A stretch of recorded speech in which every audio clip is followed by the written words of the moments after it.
as the last photos are being taken. So a very warm welcome to all of you in this room and to all of you joining us online to this very special anniversary event to celebrate 70 years of the Council of Europe Development Bank being established. So congratulations, happy birthday. And we are deeply appreciative of being hosted here in Warsaw by the Polish authorities here in this beautiful Ministry of Finance. So a huge thank you to the Minister of Finance and Economy, Andrzej Domański, and his team for their very warm welcome. Dziękuję bardzo.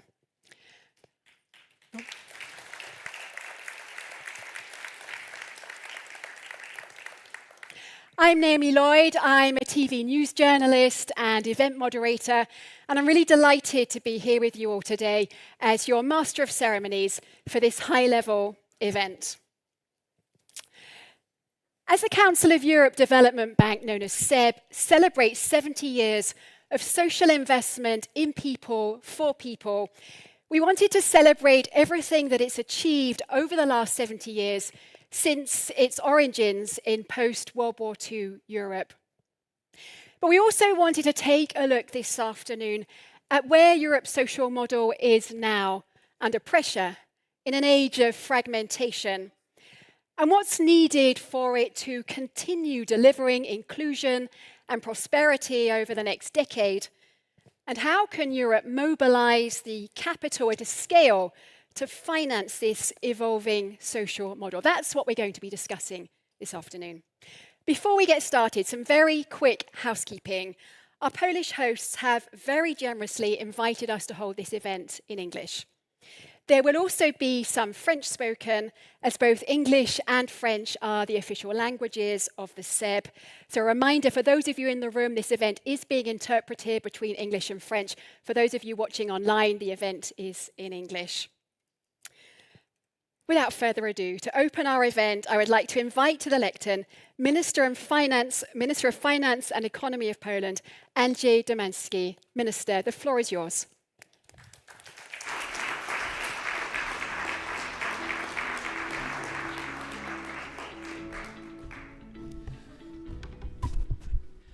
Dear Governor, Excellencies, ladies and gentlemen, it's really my great pleasure to welcome you all to the premises of the Ministry of Finance to celebrate the 70th anniversary of the Council of Europe Development Bank. And this room, this hall, by the way, it's called the cinema room because it used to host a cinema here in the 50s and 60s, I guess.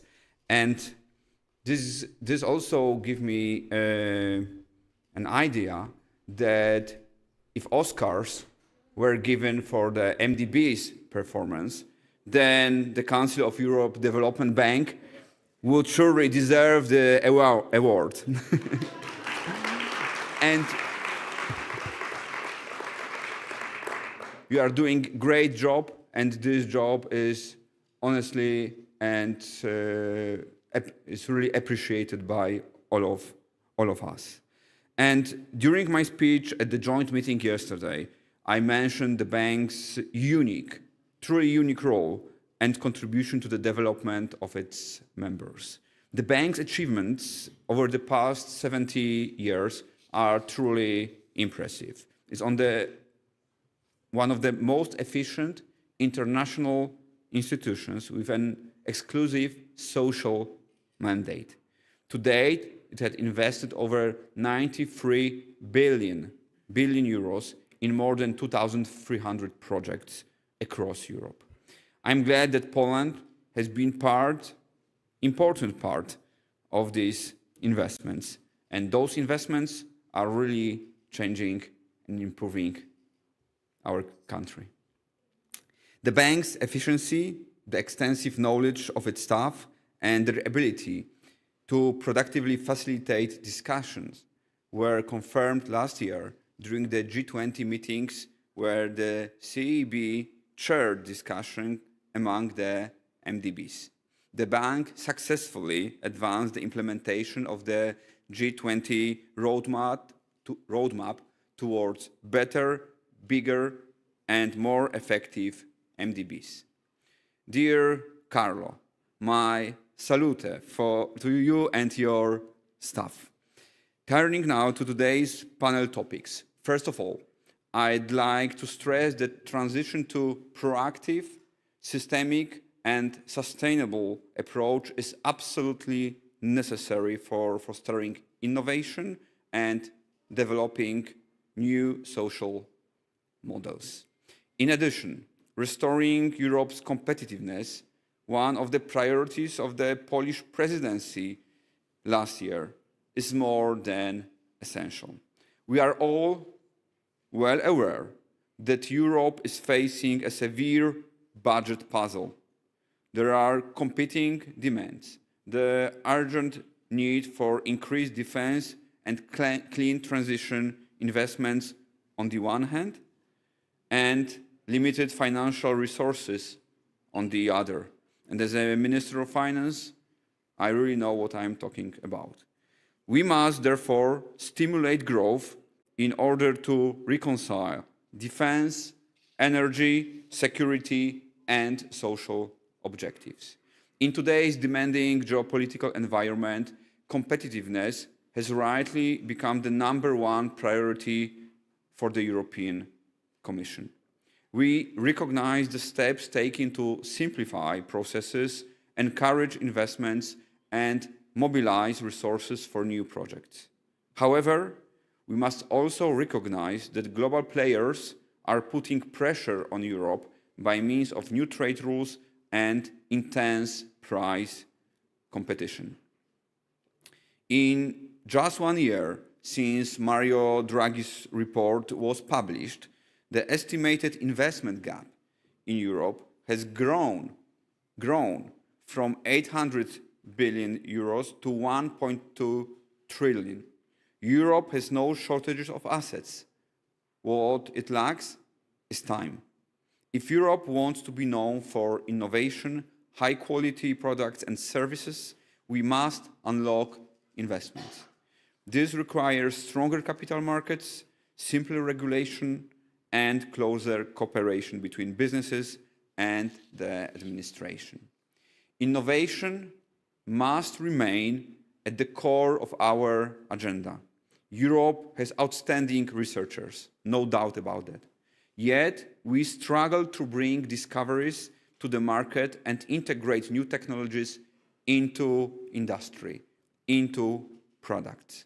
The case of AI is very telling. The breakthrough ideas come from Europe, but the benefits are fooling the American or Asian, not European tech giants. Without growth, Europe will lose the race. Europe must focus on itself and finally gain momentum. Europe does not suffer from lack of capital. We know that. It suffers from lack of an effective capital market. Without achieving it, the investment gap cannot be closed and competitiveness cannot be sustained. Mobilizing European capital is essential to closing Europe's investment gap and boosting growth. This is why the Savings and Investment Union must move from strategy to execution. This is also the task of MDBs, to step up efforts to boost their performance in mobilizing private finance, without which it will not be possible to finance an enormous needs that countries face nowadays. And while we need to focus on building a modern, knowledge-based economy, we need also to increase private capital mobilization, and we must not forget the most vulnerable citizens and communities, social investments, and global public goods. The Council of Europe Development Bank is renewed for its valuable and unique role within the MDB's system as Europe's social development bank. The bank invests in global public goods by financing projects that promote environmental sustainability, social cohesion, and human capital development through initiatives in areas such as social housing, health, and education. Dear Carlo, dear friends, we are really appreciate the way the bank is operating and pursuing its social mission. Therefore, you and your staff who are also behind the bank's success, please accept my congratulations on your remarkable achievements. Please continue your tireless work towards building resilient and thriving societies. Please do invest in people for people. Thank you for your attention.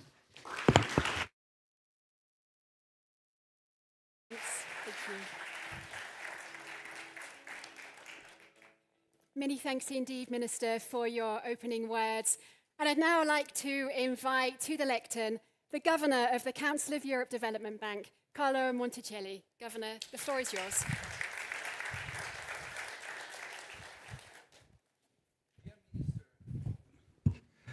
Dear Minister, distinguished guests, ladies and gentlemen.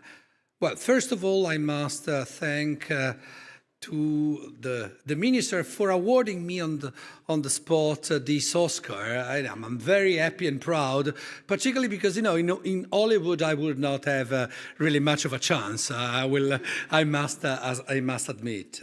But even more importantly, thank you so much for your speech where you outlined the excellent cooperation between the CEB and Poland, and you had very nice words about the commitment that the CEB has to sustain social investment, to support social cohesion in these difficult times.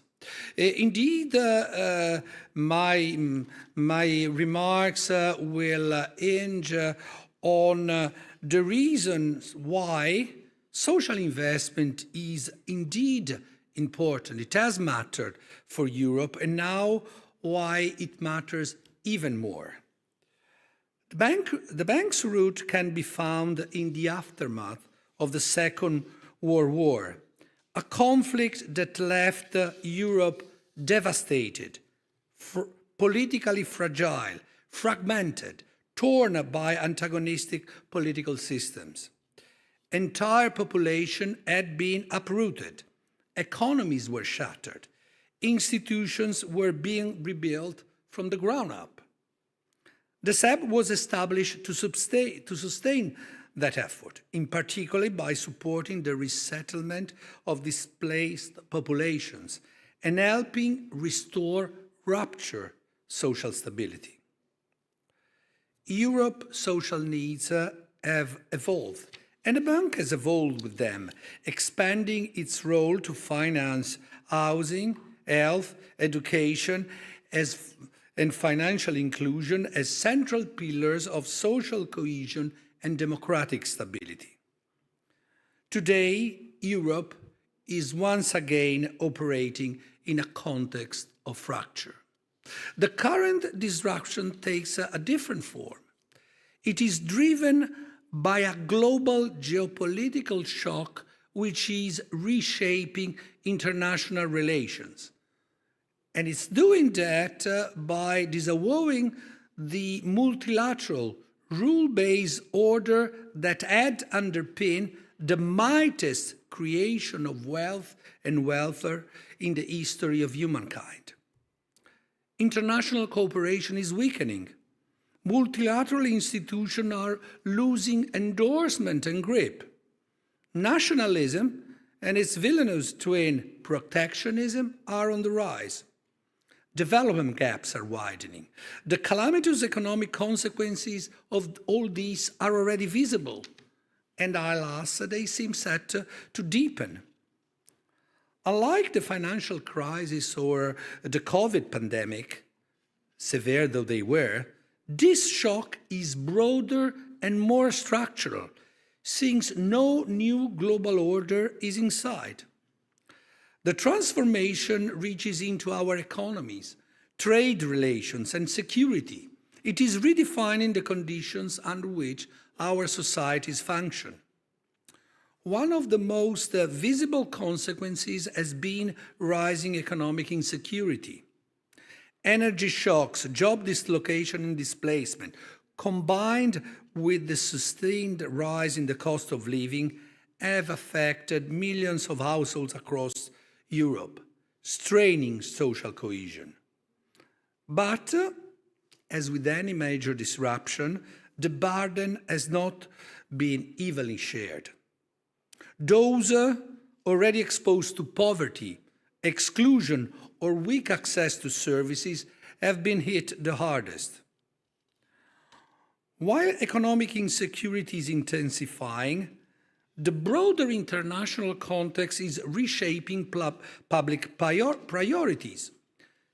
Security concerns, understandably, command greater attention, but they crowd out other sectors, most notably social investment.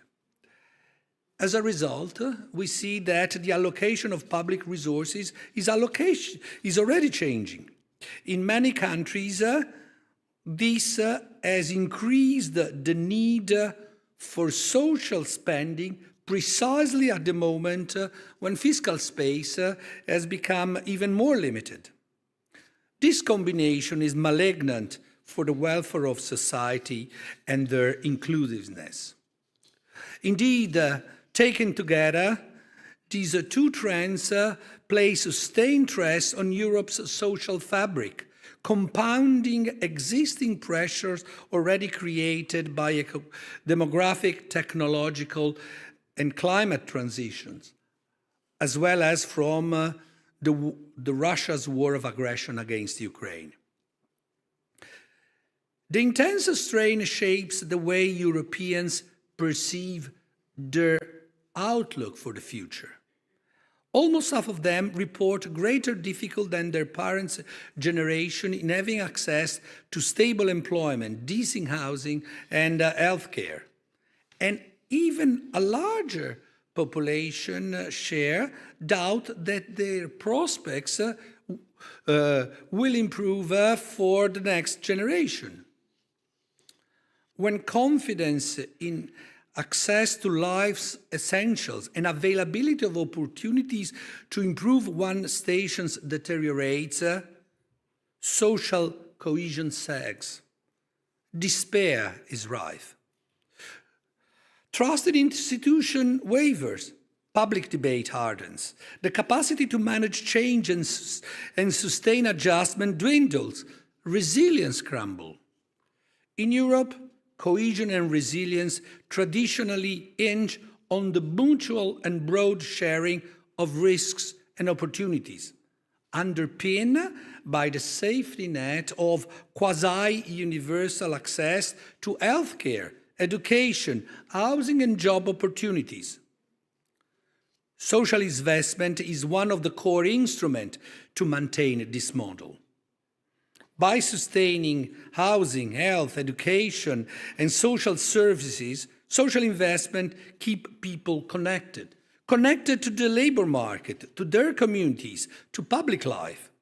It facilitates the smooth adjustment to shocks and cushions the burden on those who are least able to bear it. This is why social investment carries the characteristics of a public good. It allows a labor market to become more resilient, productivity growth to rest on stronger foundation, and institutions to retain their legitimacy. The key challenge is now, as it was in previous juncture of systemic disruption, is thus to ensure that adequate resources for social investment remain available and are allocated where the difficulties are the more intense. It is at the local level, where social services and people meet, that the pressure is felt the most. Local authorities, civil society, organizations, and social economy actors are typically the first to confront the strain and disruption. Their capacity to act determines whether communities manage to be resilient or not. The CEB supports their capability to respond by financing concrete projects across all levels of governments and by working with trusted local partners, the partners who are closest to the people that we are supporting. Proximity helps to ensure that CEB financing is directed to those most in need, delivering where pressure is felt the most. Ladies and gentlemen, sustaining this effort is key for Europe's future, for its peace and prosperity, as public finances come under greater and greater strain. The task now is to use resource better and together. Multilateral and public development banks, national and European institutions, private capital, each bringing together complementarity and synergy to enhance the strength. Joining forces in a common effort, we can maximize the resources available for social investment and strengthen their impact. Within such a collective effort, the role of the CEB is clear. The CEB mandate is to support social cohesion, and in times of strain, that mandate matters even more. 70 years on, the task may seem familiar in purpose, even if the pressures are of a very different form. When European cohesion is tested, as it is today, social investment becomes decisive.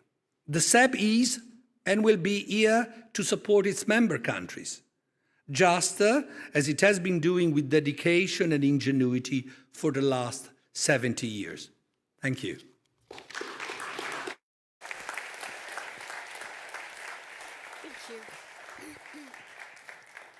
Many thanks indeed, Governor, and congratulations not only on the Oscar awarded by the Minister, but congratulations on being re-elected today as Governor of the Council of Europe Development Bank.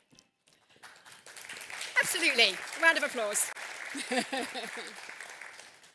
You set out very clearly there, Governor, why social investment has mattered in Europe and why it continues to matter today with renewed urgency, and the CEB's clear commitment to continuing to deliver on its mandate to support social cohesion. Thank you. Our first panel discussion, which is coming up in just a moment, is going to look at how these macro trends, which we've just heard about, are reshaping the European Social Compact and what reforms and new tools Europe needs to put in place to renew and reinforce its social model for the decade ahead. So to help us explore this further, I would like to invite our very distinguished panelists for panel one to come and join me on the stage, and then I will introduce them to you once they're sitting down. Do come up, the steps are here.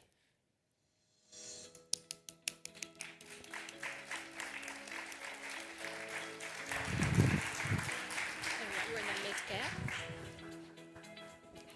Masood.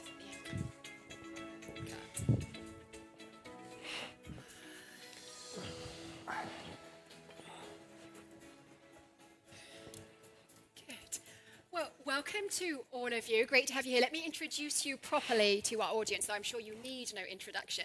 We have at the far end, a little bit too far away, but Masood Ahmed, who is President Emeritus of the Centre for Global Development. We have, yes, please, let's clap, absolutely. I'm going to come a bit closer. We have Arancha González, who is Dean of the Paris School of International Affairs at Sciences Po. Thank you. And we have, last but certainly not least, Ekkehard Ernst, who is Chief Macroeconomist at the International Labour Organization. So a warm welcome. Thank you. Very bad at remembering the applause. A warm welcome to all of you. So just to set the scene a little, we heard the Minister and the Governor set out how Europe is once again operating in a context of fracture, where security concerns and economic insecurity are reshaping policy priorities for the allocation of public budgets. Oh, I think my microphone's just gone out. So these two dynamics, as we're going to be talking about, place sustained stress on Europe's social fabric, adding to the pressures we already have with all of the transitions we're going to be talking about, as well as from Russia's full-scale war of aggression against Ukraine, and now the Middle East conflict and rocketing energy prices. This is where we're at. Arancha González, let me come to you first. You are the Dean of the Paris School of International Affairs at Sciences Po. You were previously Spain's Minister of Foreign Affairs, UN Assistant Secretary General, Executive Director of the International Trade Center, and Chief of Staff at the World Trade Organization, and you've also held senior positions at the European Commission. I don't know how you've had time to do all of this, and I probably missed something off, but this is you, your background. So I think we're in very safe hands to ask you to set the scene, or rather explain the scene for us. This growing fragmentation that we were hearing about, talk us through how this is altering the foundations of Europe's social contract.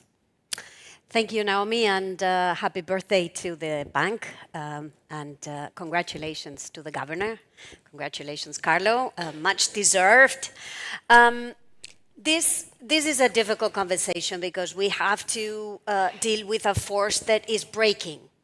And we know how easy it is to break, and our job is to reconnect, to glue together.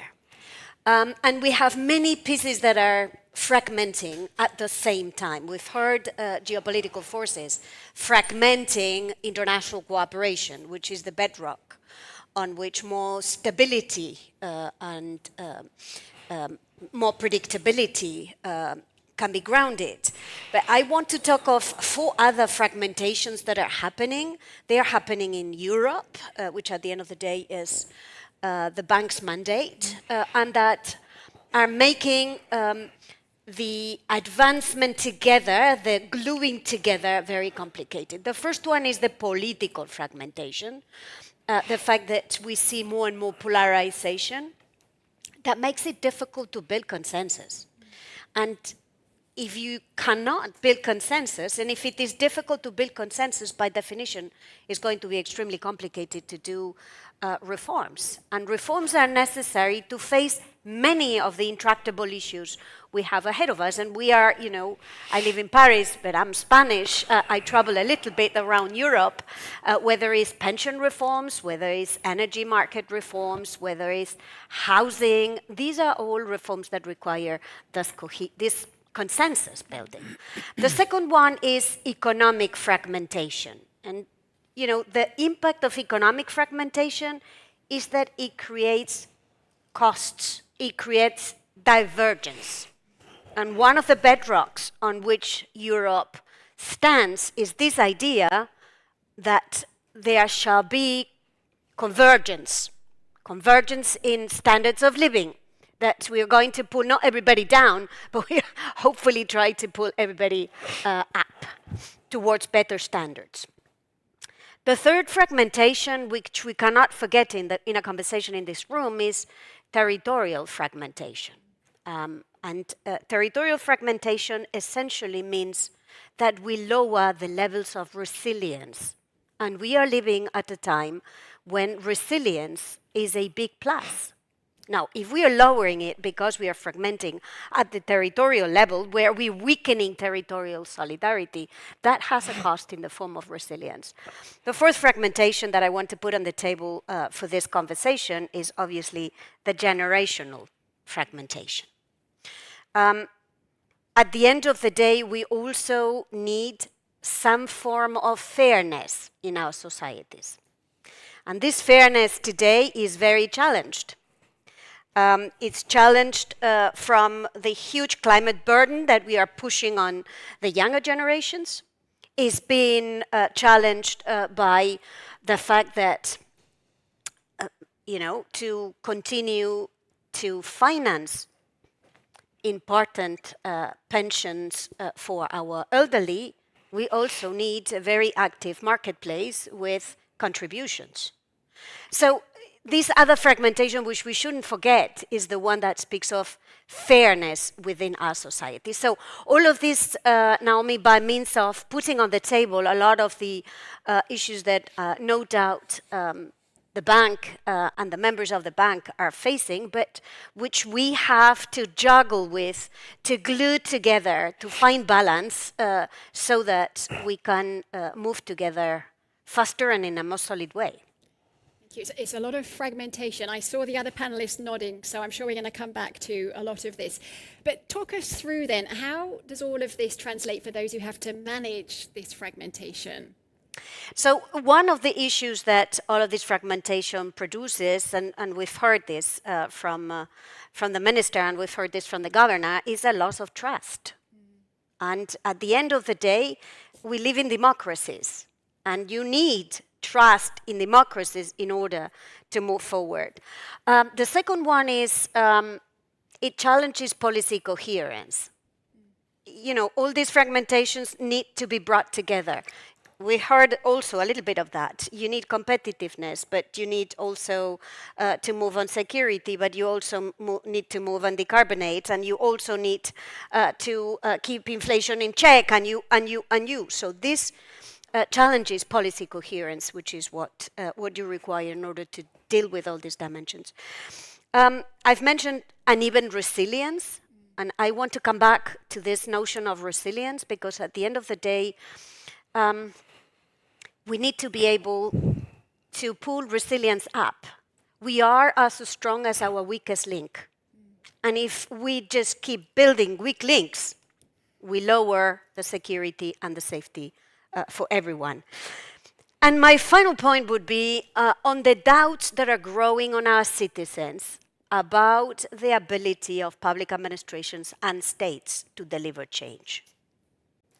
And, you know, in a way, without wanting to refer to other jurisdictions where we know it's in a bit of a pre-revolutionary stage, I'll say no names, but we all see this, we need to go back to building the trust in the citizens that their governments, their administrations, be they local or regional or national, can deliver change and can deliver this fair change that they are expecting, that they can deliver the change that is necessary to govern artificial intelligence that will have a huge impact on job markets, that they can manage to provide security for their citizens that they see on the screen and challenge them every day. So these are the consequences of the fragmentation that we need to find a better way to deal with. Thank you for setting the scene. There's lots there that we're going to come back to, but thank you for giving us that picture. So, Ekkehard, I'm going to come to you next. You are the chief macroeconomist at the ILO, where you're responsible for understanding the future of work. It's quite a task. And your macroeconomic policy and jobs unit, if I'm right, produces the Employment and Social Trends report. So you're definitely the person to ask then, on this subject of fragmentation, when you look at the labour market in Europe, which are the fractures that are of most concern? Yeah, thanks, Naomi, and congratulations also from my side. Congratulations to the bank, obviously, and to the government for its re-election. I think I would like to start with one key point, which is that this notion of fragmentation somehow hides the fact that these are long-standing mega trends underlying these changes. And so it's like, you know this image of the frog that sits in the boiling water, and eventually the water boils too much and the frog dies. And I mean, I have the impression we are at that point right now where we are about to die because the water, it becomes too hot and we didn't jump out before it was too late. And so two main trends that we see not only in Europe, but for us, International Labour Organization, we obviously have a global perspective. One is the slowdown in productivity growth.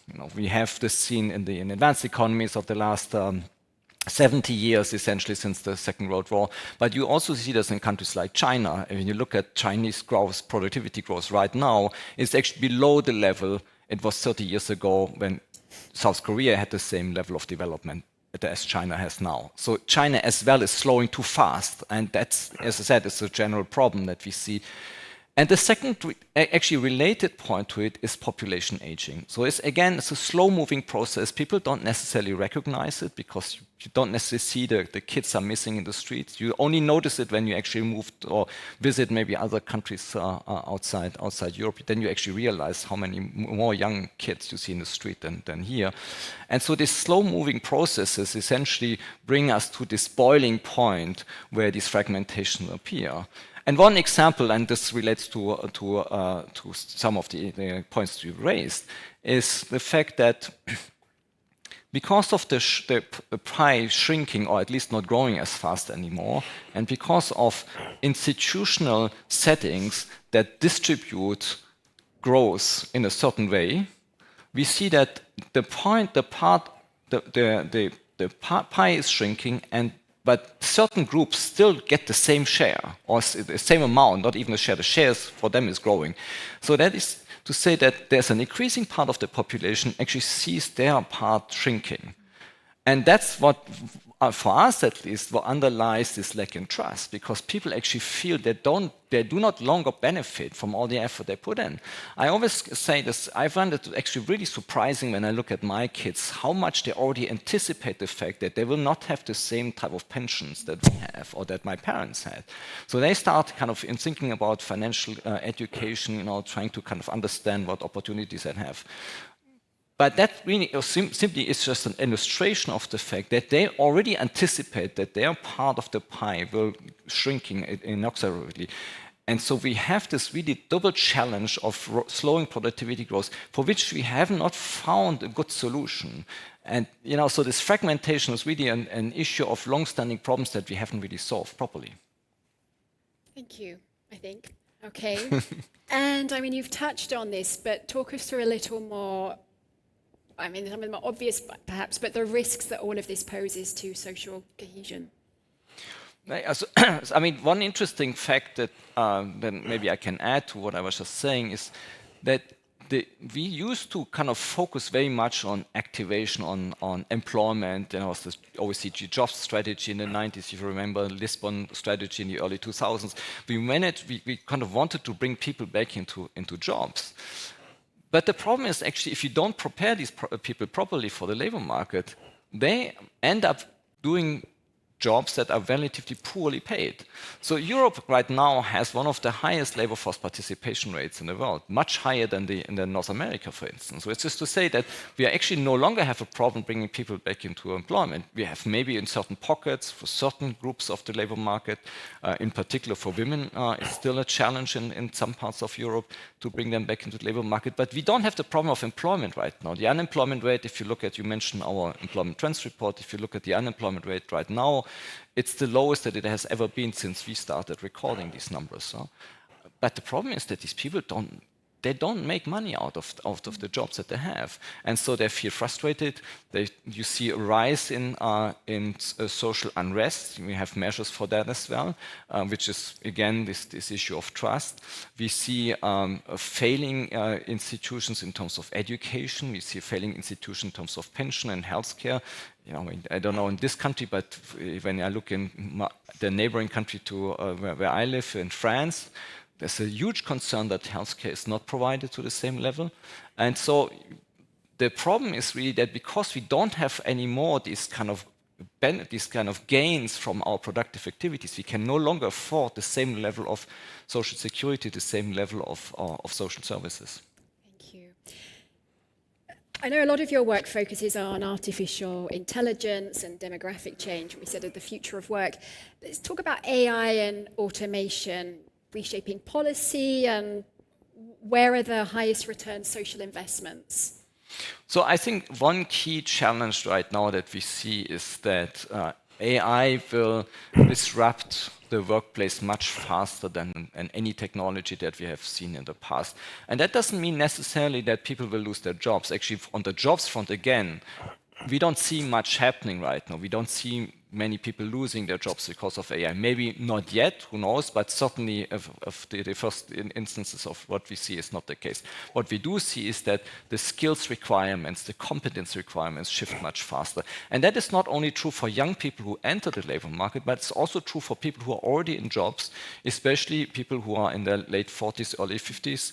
They really need to kind of upgrade their skills and competences. And there is unfortunately not enough, again, resources available for that. One figure that I find extremely puzzling is OECD countries spend on average 4 to 5% on education before young people enter the labor market. So anything between 8 to or 7 to 20, 25 years old.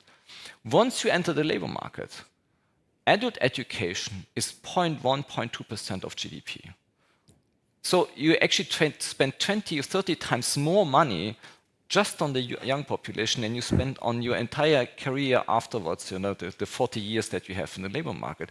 And you essentially, as an employee, are left alone. There's no support structure. Many countries actually don't have any specific, you know, orientation, guidance, etc. You only end up with the public employment services once you lose your job, and then you actually knock at the door and say, well, listen, do you have a job for me? But that's most of the times too late. You need to anticipate this. So we started developing this, what we call this cybernetic skills development index. It's not published yet, unfortunately, so, but I can give you already a gist of what this means. What you need is at least 3 elements to it. One is to have a good anticipation what's going to happen. So you need to have a good understanding of the labor market trends. That's in part my responsibility, but I know there are a lot of institutions who do that. You also need to have a skills, an education system that provides a sufficient large array of curricula and professions. And often, in particular in countries like Germany or Austria, where you have a strong focus on vocational training, there is often too narrow a focus on specific occupations, mostly in industry, and not so much in other areas. And then you need support systems, you need social protection systems that actually help these people to transit. You need educational credits, financial support to actually do it and take up these courses, and some certification. Microcredits is something that is, should be much more actively promoted. And when you look at the indicators that we have developed that kind of tries to reflect on this, you see that Europe is actually not doing that great in this area. There are some countries like Singapore doing very well, the Nordics do well, but the rest of continental Europe is fairly poorly placed when it comes to these type of dynamic skill system that help us to upgrade. And that's where really, as you asked me, where's the highest return, that's where you get the highest bang for the buck. Really need to invest in this continuous upgrading, upskilling and retraining system that is a dynamic adjustment process. You don't wait until the frog is essentially dead. Thank you very much for that. We're going to come from more of the global perspective as well to Masood. We're hearing there how Europe's lagging behind on that with Singapore and the Nordic countries. But let me give you a proper introduction, because we do have a very distinguished panel here. You're an economist and currently, as we said, Emeritus President at the Center for Global Development, which is a Washington-based independent not-for-profit think tank that works to reduce global poverty through economic research that drives better policy. You were previously in many senior positions at the IMF, Vice President at the World Bank, and Director General at the UK Government's Department for International Development, DFID. And I gather you're also a Sir. So should I be addressing you as Sir? You can address me as You're not too strict about it. Okay. So, yeah, my question is, we've heard there about Europe's strengths, its challenges. Can you give us a bit of the global perspective of how Europe's doing? Thank you very much, Naomi, and thank you very much, Carlo, for inviting me and actually for organizing this very important discussion. Look, I want to start by saying something very basic, which is when you look at Europe from outside Europe, the fact that you have this social model of the near universal safety net, protection against falling into poverty, degree of economic security, access to social services, has been a defining feature of Europe and a core strength.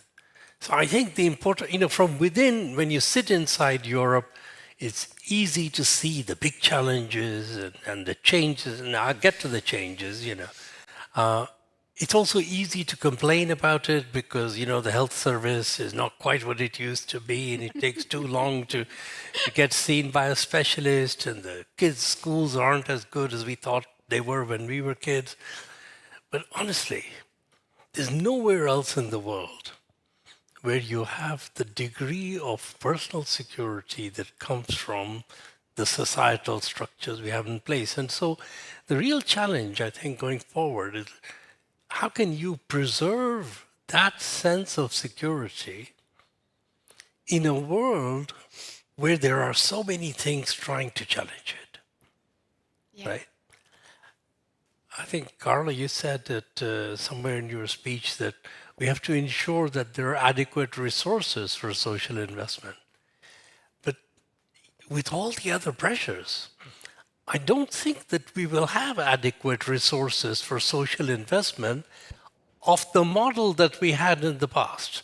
So the real question then becomes, how do you reinvent the delivery of that kind of security with a social model that doesn't require the same production cost? We have to change the production function for security, human security I'm talking about.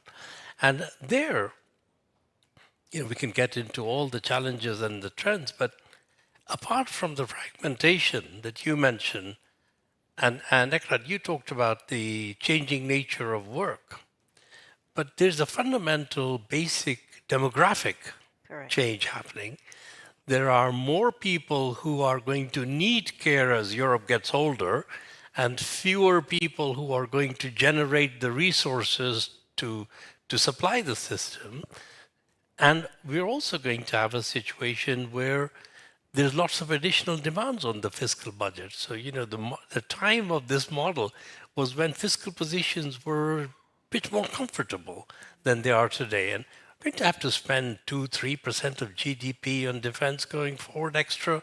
There's going to be additional costs that we have to do for competition. So I think in some ways, I don't want to jump ahead, but I do think that the real question now becomes, how does one reinvent that social model?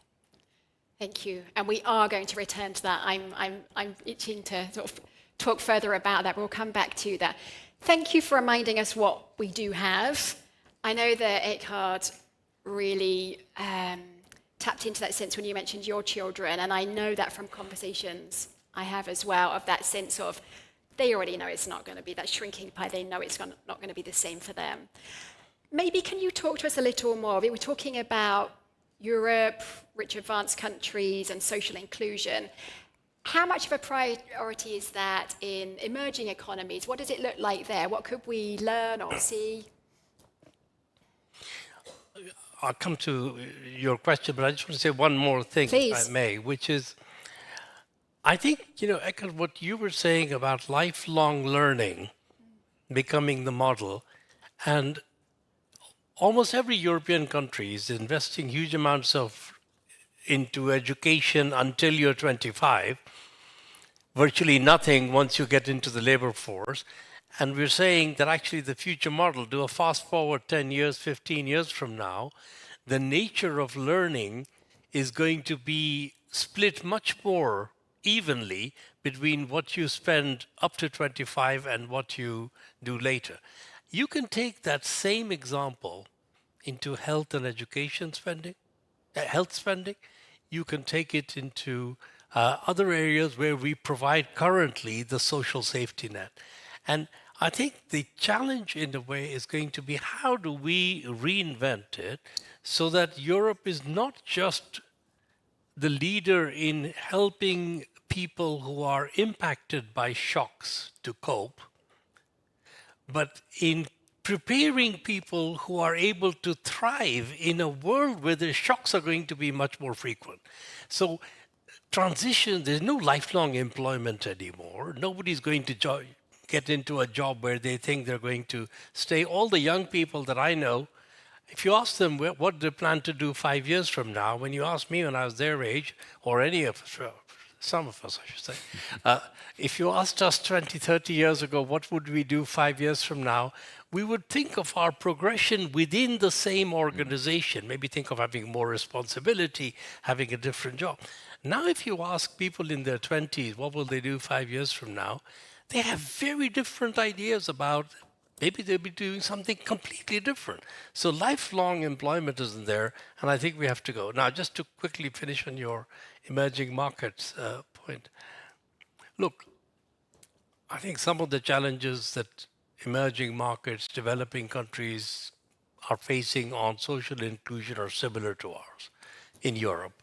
They're being impacted by technological change in the same way they're being impacted by climate change, and that's rendering a lot of people very vulnerable, particularly if you look at sub-Saharan Africa, Middle East, huge consequences of climate change affecting populations and in ways that make social cohesion much harder. But their demographic issue is in a way the reverse, because a lot of sub-Saharan Africa is going through now a youth boom. So you're going to end up with large increases in people looking for work, and I say work rather than jobs, and not that much work available within. So one of the issues that we have in Europe have to manage is, can you turn this into a win-win where you have large population skilled, could be technically quite skilled if we invest in it, and shortage of young people in Europe? There are ways to think about that as a win-win. And the last thing I think that people in emerging markets are also struggling with is that for them now, their ability to manage shocks fiscally is much more limited. Do you remember that in the case of the COVID period, when most of the world tried to help people and businesses cope with the shock. If you look at the rich countries, we spent about 20% of GDP on average in different ways to help businesses and individuals cope with the shock. If you're an emerging market, you're able to spend 6% of GDP. Their GDP was much smaller, but you're able to spend 6%. If you're a low-income country, you are struggling to spend 2% of GDP. And much lower GDP, because they just don't have access to the cushions. So for them, the problem is also compounded by having much less fiscal space within which to deal with it. And now with debt problems being a major problem all around, again, their ability to cope is constrained. Thank you. I saw plenty of nodding there from our panelists. I don't know if you want to come back on any of that, Arancha? Yeah, I very much agree with Masood that the question is, how do you reinvent this social contract? Let's talk about that. Yeah. Yes. I just want to add one point to what Masood was saying about the skills, the international dimension to skills development, because we actually have first experiences with this, what I call dual skills partnerships. Dual skills partnerships between, for instance, Germany, Belgium on the one hand, and then Ghana, Philippines, Colombia on the other hand. But the numbers are too small. So the idea is essentially that you would train people in Ghana, in Colombia, in Philippines according to European standards, and then take the 5-10% best of each generation, bring them here to Europe. The numbers are too small. In Ghana, we're talking about 300-400 people that will never be enough to fill in the gaps that the German labor market faces currently, especially in healthcare. And the problem is that, again, it's the lack of resources that we have available to put in. So it's not only that in Ghana the resources are lacking, even here in Europe we don't have enough resources to spend on these type of programs to really scale them up and to evaluate them properly, what works, what doesn't. We just don't know for the moment. And so I think, this is this catch-22 problem, that we actually know that we could benefit, there could be a win-win situation between 2, 3, 4 countries, but effectively we don't have the resources to make these things happen. So Arancha, how do we reinvent? Yeah, how do you do that at a time when we need to make sure that this social contract is a safety net, it's not a trap.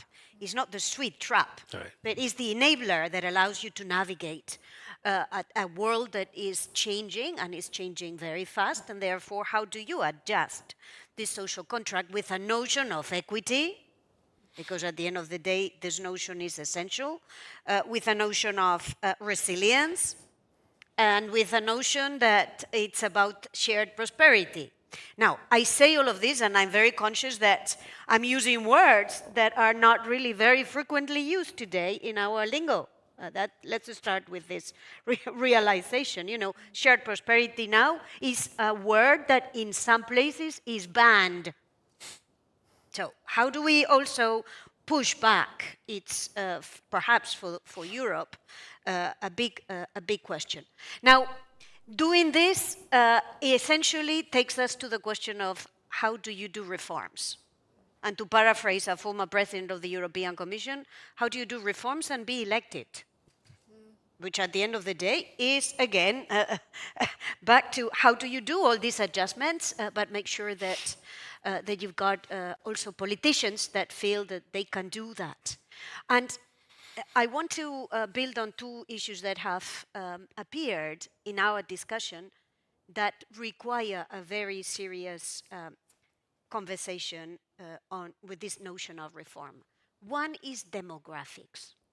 What I hear on demographics, it's either slogans of the sort, let's make sure women have more kids, which is a great slogan. Well, I don't think it's a great slogan, but it's a slogan, but will not solve the problem. This is not, you need structural changes. Structural changes in labor, structural changes in public services, structural changes in, and the list goes on. But it requires putting in this conversation also the tough subject of migration, which we are incapable of dealing with, even if every country is having to do this because demographics are just bad. So how do you frame those conversations nationally? How do you build transparency? How do you build responsiveness? How do you do pedagogy? And how do you manage these reforms with a sense of a strategic direction? How do you do this, building all these different strands together? Demographics is one, energy is the other one. And we had started, I mean, we were forced on energy, which is a discussion about decarbonation. We started, we had to do a huge quantum leap in a very short period of time after Russia's invasion of Ukraine. But we were kind of dropping the ball. And now, with what's happening in the Middle East, back on our screen. We can't drop the ball on the energy transition. So how do you build this pedagogy, this strategic management, this transparency, and these results that allow you to continue doing these reforms that you need to adapt your social safety nets? Do you see then there is some moment of opportunity amidst all of these multi-crises that are happening? I mean, I do think it's not that there is an opportunity, it's that there is a necessity, and you can turn this necessity into virtue. You can use this moment to adapt the European cohesion policy, for example, modernize it to what matters to these young people, to discussing housing, to discussing energy, which is to discuss climate change. So we have an opportunity. More than that, we have a necessity, because what distinguishes Europe, and I really appreciate, Masood, you saying that, because sometimes we Europeans don't really realize. But what distinguishes the European continent is this notion that you have to lift all boats. That you have to invest in quantums of solidarity so that everyone can move up, that the convergence is done again upwards, not downwards. Masood, I know you're in agreement there. Look, I am, but I also think one of the things that just picking up on your point, Arancha, of migration. Yeah.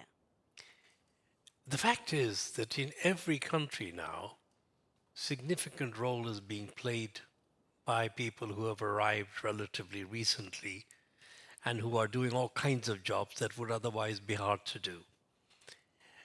But our political discourse in Europe doesn't recognize that. And in fact, in some ways, part of the problem that I see we're having with the trust in the social compact is because it's sometimes easy to associate the difficulty of delivering the same quality of social services that we had in the past with this arrival of a new community of people who are supposedly taking advantage of it in ways that are not seen as fair. So I think, look, this is a tough conversation to have. Correct. Not at all an easy conversation for any society. But given the numbers and given the fact that inevitably we are going to need large numbers of people to help deal with the demographics and to do the jobs.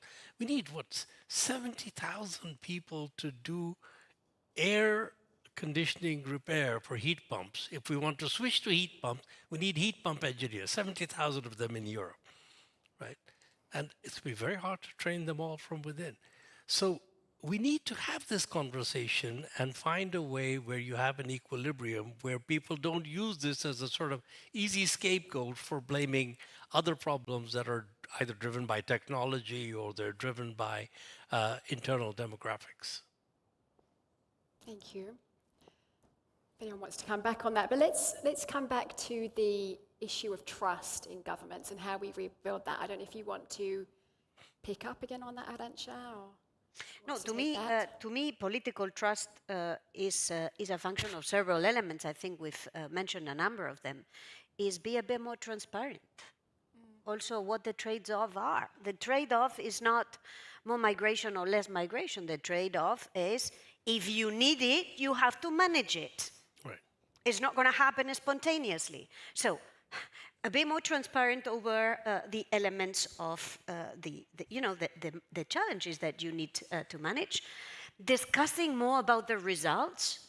Governments do incredible things. I mean, I think what was done on the energy sector during post Russia's invasion of Ukraine, or what was done during COVID, was incredible. But I don't think we shared the results enough. I don't think we looked at the lessons enough. I don't think we discussed this enough. So you have to build the trust also by doing things and making sure that everyone shares on the things that you're doing so that everyone sees this is possible. I think on this point, on kind of creating a shared understanding, I mentioned this to you earlier. The audience is probably aware of that Jürgen Habermas, the German philosopher, just died this weekend, and he had this notion of creating a community of discourse where we create this common understanding. And I think we lost that, especially in the last few crises a bit. We lost it with migration, we lost it also during COVID. There was really no common understanding of the facts. And actually, to your point, we still haven't really established the facts of what should have been done differently during COVID. You know, we have not done this discussion as a society. And I think that's a mistake, because we kind of assume that everybody knows things, but that's not true. And on migration, I always cite one example, is that you are aware, obviously, of the big inflow of migrants in Germany in 2015. This was a massive inflow of 1 million people around. It has significant impact at the local level. A lot of parents could no longer send their children to physical education simply because the gymnasiums were occupied by refugees. But it was not. It never reached the federal level in its perception that there is actually a problem that needs to be solved with more resources. And so people felt extremely frustrated that they were not heard, that the same facts that they experienced on the ground were not reaching the higher levels. And I think these kind of examples really show us that despite the fact that we live in open societies in Europe, we still have not figured out exactly how to establish a shared ground truth that helps us to reestablish that trust. Yeah, thank you. Changing slightly, one of the things that we heard about in the speeches earlier is the role of innovation and how crucial that is as we look forward. Ekkehard, staying with you then, how do you see the role of innovation and the private sector in evolving the social compact? I mean, innovation is the foundation of our progress. We cannot expect to have faster productivity growth, faster real wage growth, if we don't kind of reignite the innovation machine. And I wanted to build on what you were saying earlier on the notion of risk sharing. I find this very interesting because it's it's the heart of the problem of why we see this kind of slowdown in progress. We have all this innovation, we have all these new technologies, but the first reaction that we have, instead of embracing this technology and saying, well, we need to find the ways of integrating, we build regulation to prevent them from application, from being applied. So the European Union, European Commission came up with this wonderful EU AI Act, 700 pages, really detailed regulation about everything that you need to know or not about AI, which in the end of the day will mean that in Europe, the scaled up application that we heard earlier, which are not happening in Europe, they will happening somewhere else. And I think that instead of trying to identify all possible cases that something could go wrong, so this ex ante regulation, what we actually need to do is ex post governance. We need to bring in insurance mechanisms that help us to deal with the problem once they appear, because a lot of the problems we actually don't know whether they will happen. One example I always give, and this was recently just confirmed by researchers in MIT, is the individual tool of AI might actually have certain problems that we can solve. But when they interact with each other, they create new problems that we even didn't anticipate with our regulation. And we cannot anticipate ex ante because then there's certain types of interaction that it's really difficult to pin down because of the nature of the technology. So we actually hold ourselves back. A good friend of mine, Carl, who is professor in Oxford, he published a book last December, How Progress Ends. And I think we should be very worried that by kind of focusing too much on regulation and not on ex post insurance mechanism, that we actually prevent ourselves from benefiting from these new technologies. Can I agree? Too much focus yeah. on regulation? Yeah, can I punctuate this a little bit? Because I feel a little bit ambivalent about this idea that it's regulation that is hampering European innovation. I don't think it's regulation that is hampering European innovation. I think it's fragmentation that is hampering European innovation. The fact that startups cannot scale up that has less to do with regulation than it has to do with a capital market that is too fragmenting and is not providing the risk capital, or that is not providing the capital for the appetite of risk that sector may have. I have a big concern that we accept that a sector that is not only sensitive for the labor market, for the economy of a growth like artificial intelligence, but a sector that is essential to democracy is also not properly guardrailed. Okay, so I don't know what's the best mix for that regulation. I'm not here to defend a certain form of regulation, but I'm here to say I do think that guardrails need to be there, because what we are seeing also is the incredible force that this technology particularly has, and the impact that it has on democracy, that at the end of the day is also the bedrock of our European community. Masood. So I almost never disagree with Arancha, but I'm just going to say one thing, though. I think we don't really know what those guardrails are for AI yet. So we won't turn this into an AI conversation, but we have to recognize that the guardrails themselves will evolve, because we don't really yet know how this technology will evolve and have impact. So I agree that we need to have some guardrails, but we need to recognize that we have to be quite flexible in how and when we apply them because of the uncertainty about where it's going to go. Secondly, I think AI, yeah, definitely could change society, big impact.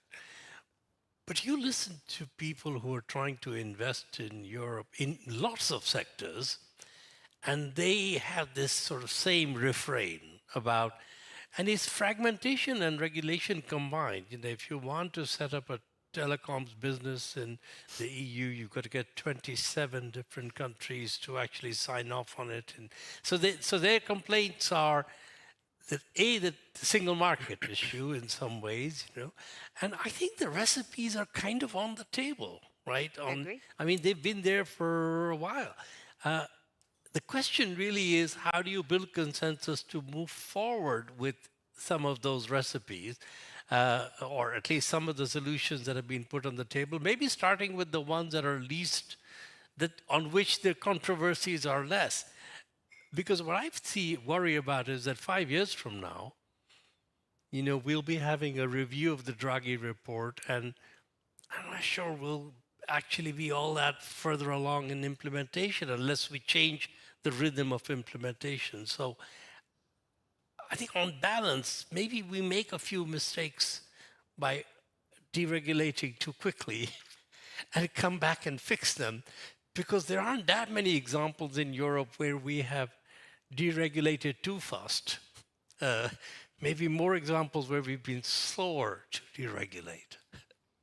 No, look, fully in agreement that we have the answer to the fragmentation, and we know what needs doing. But I want to push back again on these regulatory frameworks, because you can regulate technology without preventing. So, for example, who's responsible for what? That does not have to do with transparency of algorithms. I don't think that that hampers anybody from moving forward. It hampers the accumulation of wealth that algorithms give you, that for sure. But that does not prevent you from doing the innovations that would be necessary. So, I mean, I think we need a bit more of a nuance. I guess what I'm pleading for is a more nuanced conversation on regulation. And a more nuanced conversation on innovation, and for sure big doses of defragmenting the European market. Right. But I wasn't arguing for deregulation of any sorts. I mean, when you take issues like discrimination, for instance, I mean, at the ILO we have an anti-discrimination convention. Yeah, we don't need something new in addition to it that, as Masood was saying, maybe even creates like 27 different interpretation of that. My biggest concern is that by focusing too much on the ex-ante part, on the regulation part, on the part where we kind of try to identify all kind of thousands of risks that potentially can arise, we actually neglect the governance part, the part where we actually monitor these technologies. And again, now we have this EU AI Act, and we shouldn't touch it because otherwise it creates even more problems. But we need to focus on providing a coherent governance and supervisory mechanism that can help us to understand what emerging risks there are that we haven't anticipated. Correct. Yet. Fully agree. Some agreement. Disappointing. I'm just sitting here like, I like these good discussions. You don't even need me, but now we're in agreement again. So I will come back and bring another question, but thank you for that. I think it's just very valuable to be in on this conversation with you, because these are the big issues, the big topics. So we haven't got much time left for our panel. Maybe a quick little look ahead to our panel 2 after the coffee break. By asking you, Masood, we're discussing here how we evolve it, how we look ahead. There's money involved to make some of these things happen. So my question into you is, when public balance sheets are strained, how do we use them strategically to mobilize finance? A little taster ahead to our panel after. So two quick responses to that. Given that public balance sheets are stretched, so this is not hypothetical. I mean, this is the reality is in every country today, public balance sheets are really stretched. They're only going to get more stretched.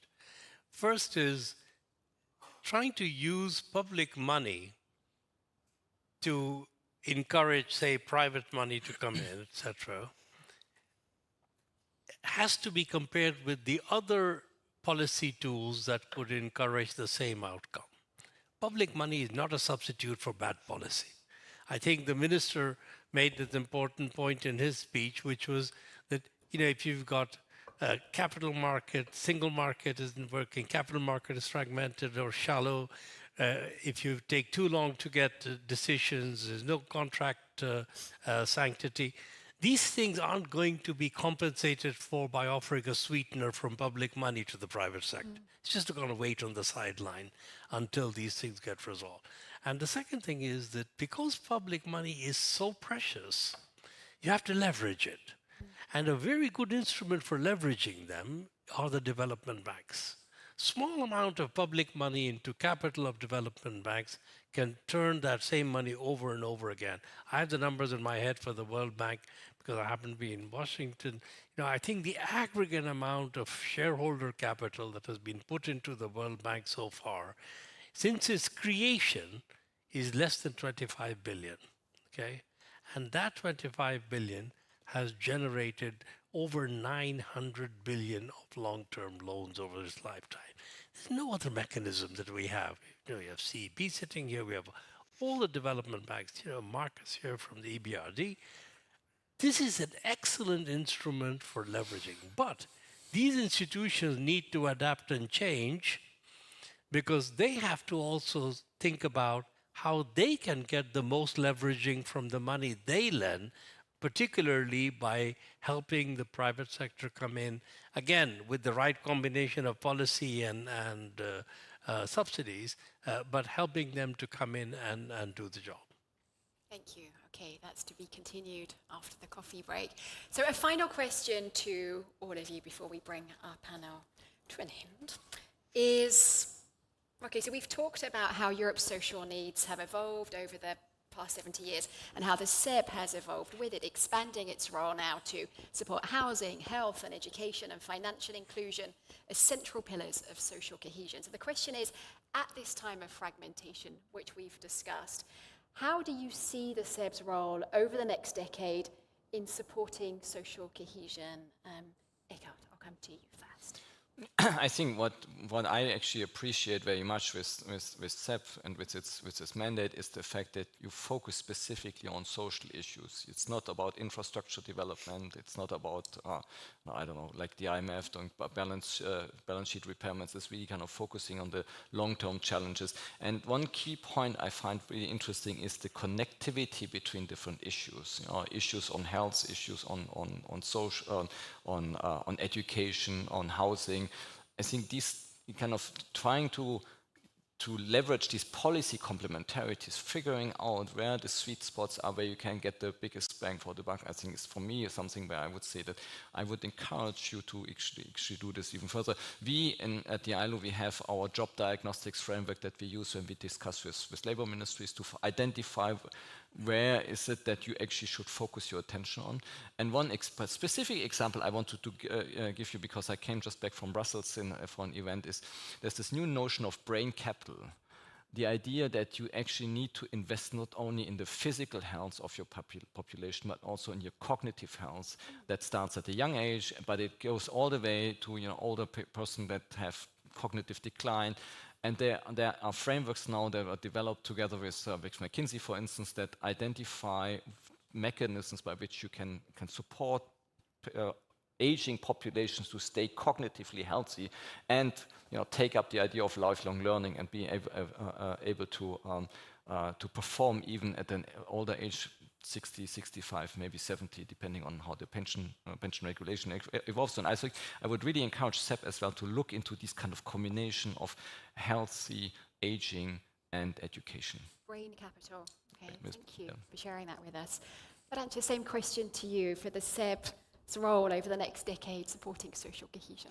Yeah, if we were at year one, not at year 70, or if we had to rebaptize the bank, maybe I would call it the European Social Resilience Bank, because it's this social resilience that is at the core. I mean, the human face of all these transformations that are happening around us, and for which the market is not providing answers. That's the job of this bank. Thank you. Masood. Look, I think if we believe that the next decade requires Europe to reinvent the social investment model to deliver the same objective of security, but with new tools and new resources, then CEB's role becomes the laboratory for advancing and pioneering those changes. So over the next 10 years, I'd say that's where the drivers of that innovation and change for the reinvented model would come. Thank you. Well, that was short and sweet, our answers there summing up. Well, thank you so much. It's been a fantastic discussion, lots for us to take in and think about. I'm sure the conversation will continue. But for now, please join me in thanking our panelists.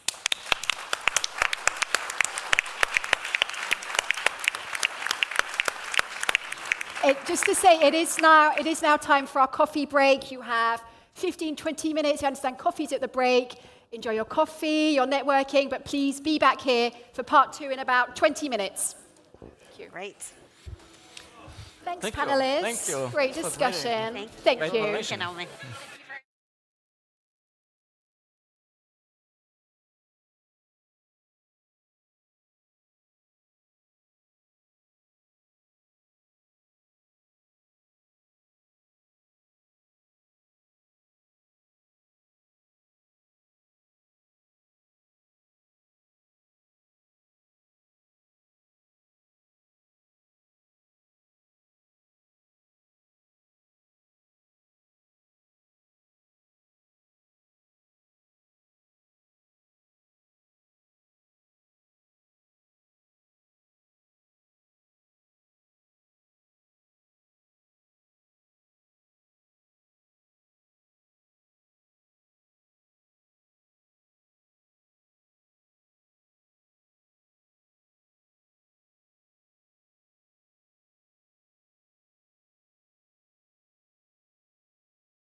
back. I hope you enjoyed your coffees, your conversations. I know it's hard to leave the conversations, but that you can continue them afterwards. Thank you for coming back.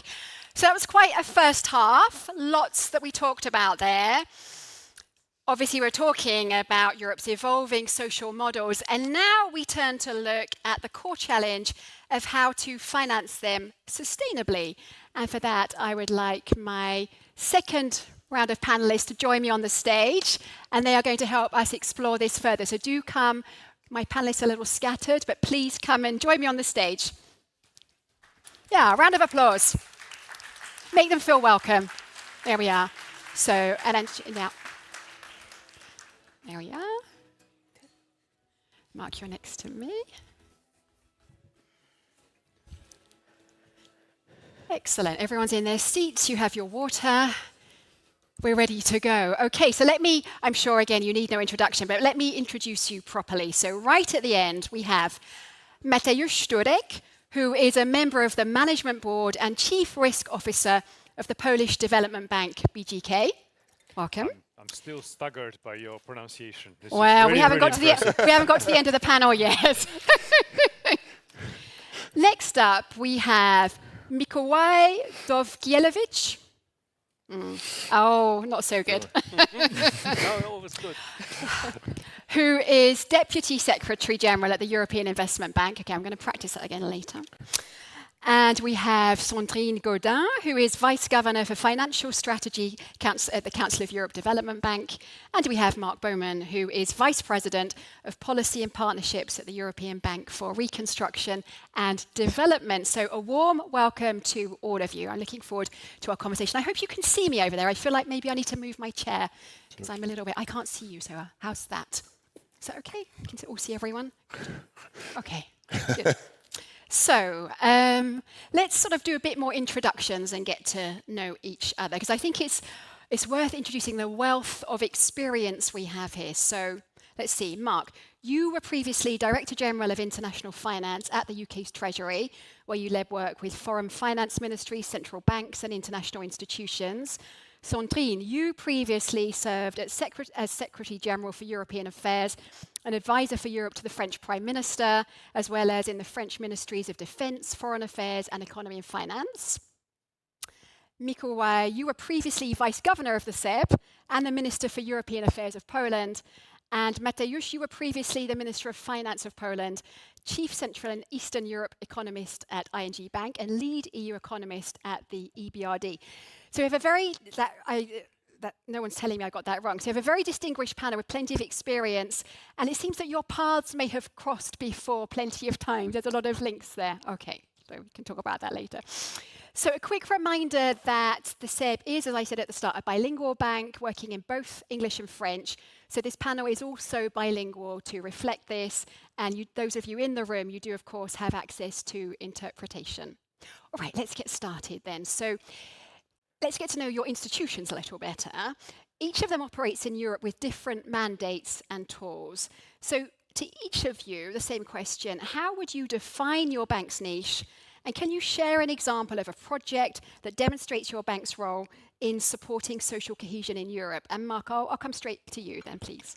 Well, thank you, Naomi, and real pleasure to be here. And happy birthday to CEB, and congratulations, Carlo, on your reappointments. On the theme of us all having kind of crossed paths and worked together before, I think Carlo and I worked together more than 25 years ago, back in the early 2000s, when as finance ministries we thought we'd solved all the problems of economic growth and macroeconomic stability, and we were focused on how to solve some of the tricky issues around global health at the time. But Carlo, great to be here and be on this panel. To your questions, so. EBRD is it's a different institution to the CEB. We don't focus on public social infrastructure. We're a private sector focused bank. 75% of our investments are in the private sector. We have a very clear transition mandate. Our role is to support our countries of operation to transition to market-based sustainable economies. We have various metrics for defining what we mean by sustainable market economies, but it includes economies that are competitive, resilient, sustainable, etc. We also include economies that are inclusive, because we very strongly believe that inclusive societies, inclusive economies are more stable ones and are ultimately more successful ones. What does this mean in practice? What do we do in practice? So we will work with clients, we will work with our private sector clients, and actually there's an important point here, because we're working with private sector clients. We can't make them do anything that we can't persuade. We have to persuade them that it's in their interest to do these things. But we will work with our private sector clients, for example, to work on their HR policies to be more inclusive in their recruitment practices. Because, for example, companies that are more inclusive in their recruitment practices make better use of the talent that's available to them, and ultimately more successful economies. We work with national authorities on skills and training programs to make sure economies have the skills necessary. We will work with local banks in order to ensure that they provide services and finance to underserved groups in the community. So this kind of principle of inclusive investments is very, very important to us, although we come at it from a private sector focus. To give you an example of and this is an important example of some of the work we've been doing in recent years. So Ukraine is a top priority for the EBRD. It's always been, right at the heart of our region. And as a bank, we made a strategic decision after the Russian invasion in 2022 that we would increase our investment in Ukraine. We believe that we have a very important role. We don't provide budget support, we don't provide humanitarian support, but we have a very critical role, we believe, supporting the private sector, supporting the real economy. And we've now invested probably more than 9 billion in Ukraine since 2022.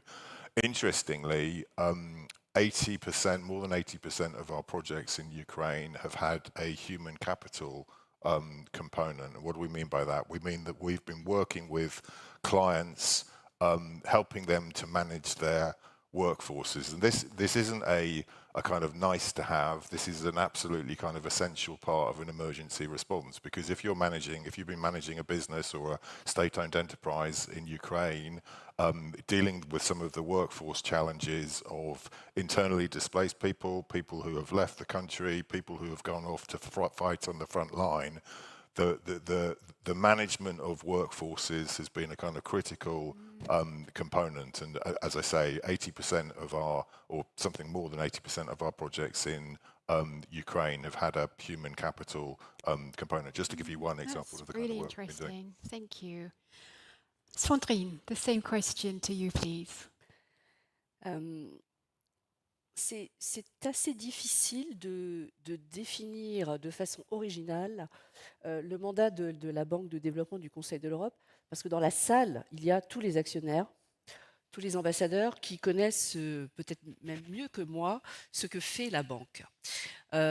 Et en cherchant une définition un peu différente, parce qu'en général on dit la CEB dispose d'un mandat social et donc elle investit dans des écoles, dans la santé, dans le logement social, en appui des besoins des migrants, des réfugiés, en appui des personnes qui sont victimes de catastrophes naturelles. Bon, donc on définit le social par cette longue liste, et vous l'avez entendu déjà depuis le début de l'après-midi, ce terme social pour nous est un terme valise dans lequel on met beaucoup de choses que l'on connaît déjà.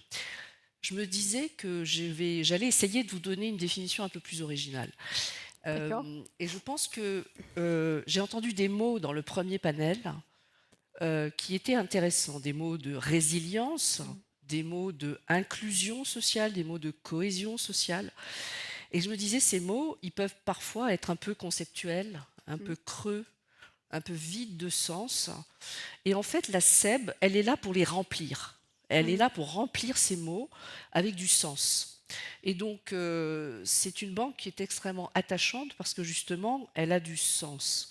Elle a du sens parce qu'elle touche à l'humain, via l'éducation, via l'accès à la santé, via la protection qui est demandée par des personnes qui sont en situation d'urgence pour fuir la guerre, pour fuir leur pays, ou dans des conditions climatiques ou des désastres climatiques ou des désastres naturels. Bref, on donne un sens à tous ces besoins et à ces mots de résilience et d'inclusion sociale. Donc concrètement, un peu comme ce que font d'autres banques de développement, la BERD ou la BUI et les banques nationales, on intervient évidemment dans le territoire, dans le champ des pays membres, mais je citerai juste quelques exemples qui sont pour moi un peu plus des visages en fait, des visages de bénéficiaires concrets que l'on voit, que l'on peut ressentir et qui, après notre intervention, se sentent mieux et se sentent plus forts pour affronter leurs difficultés. C'est évidemment l'Ukraine, hein, c'est comme pour la BERD, évidemment l'Ukraine, depuis 2022, est au cœur de notre action, pour faire ce que la CEB a été chargée de faire depuis 1957, à savoir appuyer les efforts de relogement et d'hébergement des réfugiés. C'est notre ADN et donc en 2022, il était évident que la CEB allait se trouver sur le devant de la scène pour aider évidemment les réfugiés d'Ukraine à sortir de leur pays ou à se déplacer à l'intérieur de leur pays, pour aider les pays voisins à accueillir ces flux de réfugiés. Donc c'est un mouvement extrêmement important de soutien, tant à l'Ukraine, à l'intérieur de l'Ukraine, qu'à l'extérieur pour les pays voisins, notamment la Pologne, pour recevoir des prêts, mais aussi des dons de la CEB, pour aider notamment au logement, bien sûr, au relogement, mais aussi à la fourniture de soins de santé, de tous ordres, de façon à gérer des problèmes urgents, mais aussi pour apporter, pour les personnes par exemple qui sont déplacées à l'intérieur du pays, qui ont fui à l'est dans la partie est de l'Ukraine vers l'ouest, qui veulent rester dans leur pays mais qui sont déracinés d'une certaine manière, leur apporter un soutien en matière de microfinance pour reconstituer, recréer une activité économique et reprendre pied dans leur pays, avec évidemment aussi un accès à un logement qui est garanti. Donc on est une petite banque, donc les volumes ne sont pas énormes, et nous parlons plutôt en millions qu'en milliards, très souvent, trop souvent, mais c'est comme ça. Mais nous apportons et nous faisons des choses extrêmement positives pour des bénéficiaires qui sont, je pense, très reconnaissants à la banque. Donc en Ukraine, c'est, je dirais, notre vocation naturelle. Mais aussi, en Espagne, notre vocation, c'est d'accompagner des communautés de Roms, de personnes qui sont dans des conditions particulières, qui ont des habitudes de vie particulières et des besoins particuliers d'insertion et d'inclusion. C'est aussi dans d'autres pays comme la France, l'idée d'apporter un soutien en matière de formation professionnelle à des jeunes qui sont sortis du système scolaire, qui sont en difficulté scolaire, à des jeunes migrants non accompagnés qui sont arrivés en France et qui ont besoin d'être dans une structure qui les accompagne. Et c'est donc un magnifique projet avec la Fondation des apprentis d'Auteuil. Donc, on aborde l'humain, le capital humain, la restauration de la dignité humaine et la protection à travers toute une série d'interventions, d'instruments dans tous nos États membres, mais évidemment avec une acuité particulière en ce moment en Ukraine. Mais pas seulement, on n'oublie pas aussi que les besoins sociaux sont aussi immenses ailleurs en Europe. Merci beaucoup. Merci. Okay, then next to Miko, I have the same question for you. Well, Naomi, thank you so much. Let me just say at the very I'm not sure we can hear your microphone. Is it any better? Oh, yes, yes. Okay. Well, I have a strong voice. I could still speak without. Anyway. Thank you for having me. Thank you for having invited the European Investment Bank here. I am very happy to be here with the governor, the vice governors, and the colleagues from the CEB. As you mentioned, I was vice governor of the CEB for a few years. I also, being in this building, I remember my predecessor, Polish vice governor Krzysztof Ernst, who died tragically while being the vice governor of the CEB. I remember this very vividly when it happened. It was a long time ago, but still, I think being here, it brings me somehow this memory. maybe not so happy. But anyway, this is a very, very happy occasion, and I want to warmly congratulate the CEB.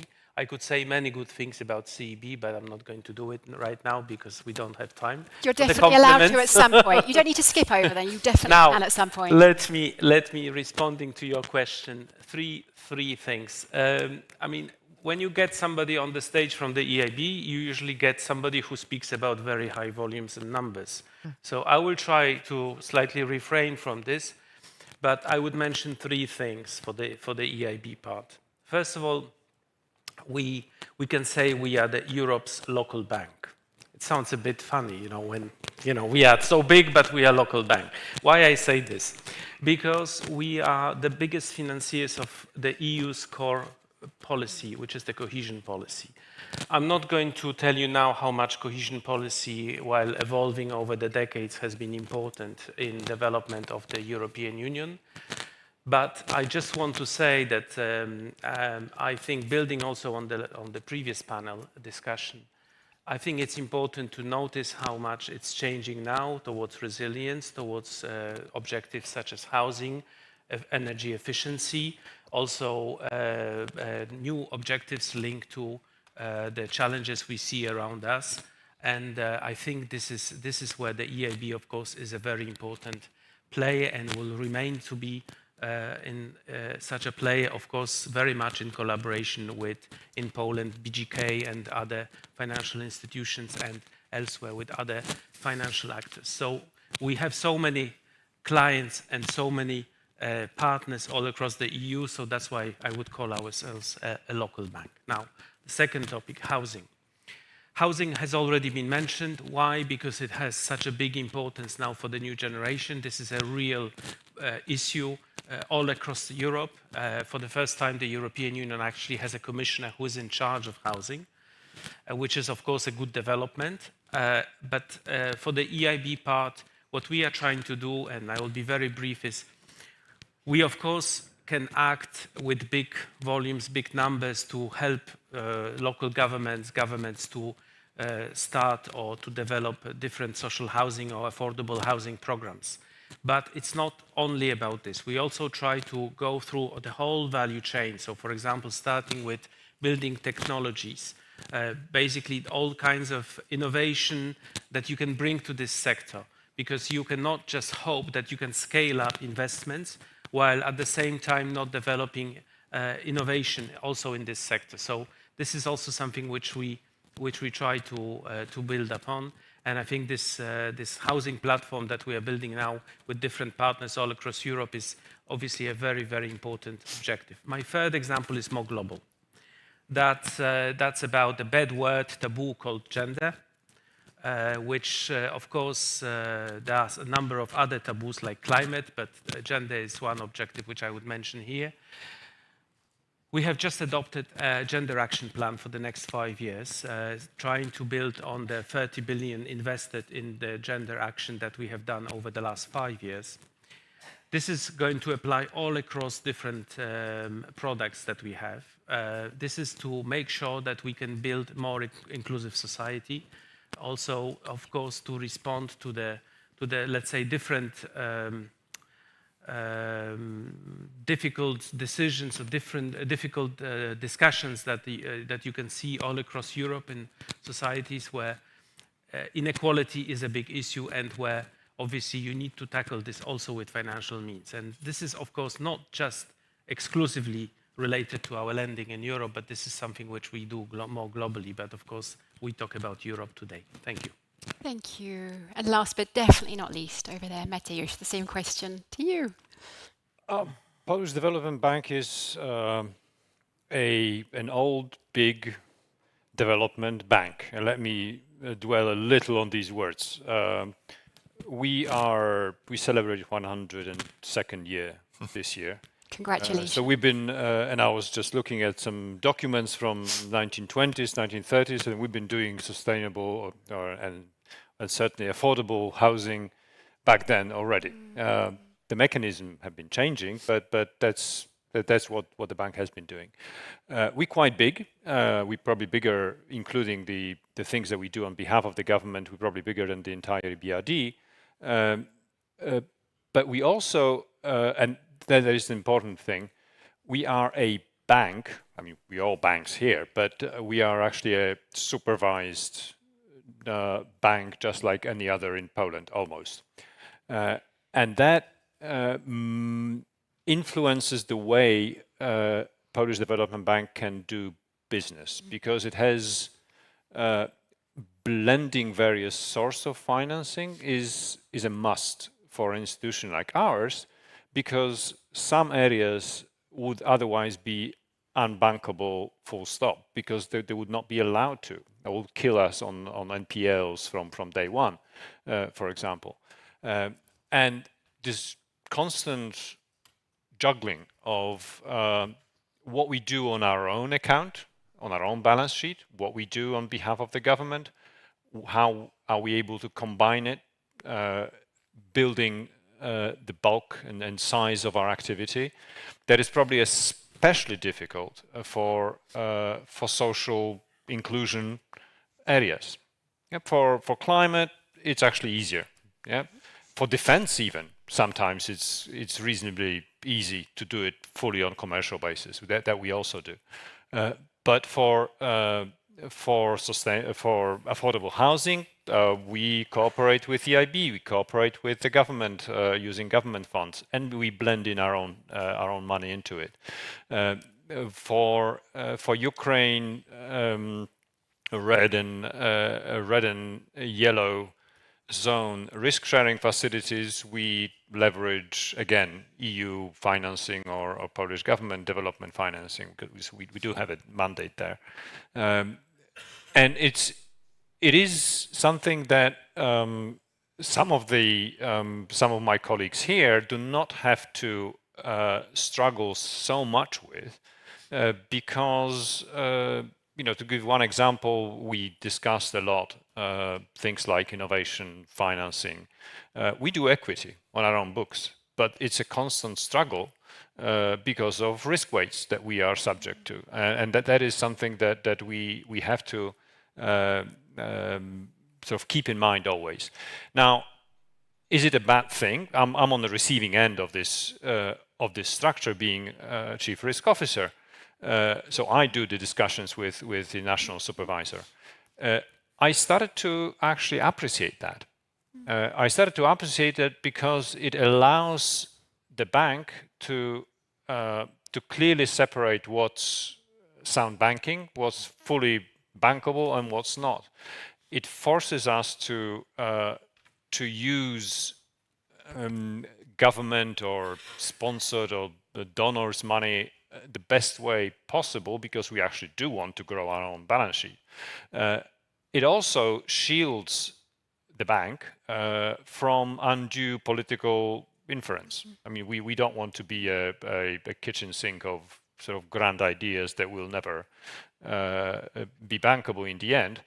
Fine, we can do everything provided you provide money. If it's not, if it doesn't fly on a commercial basis, so it's a bit of a unique structure, I think, which I come to appreciate over time.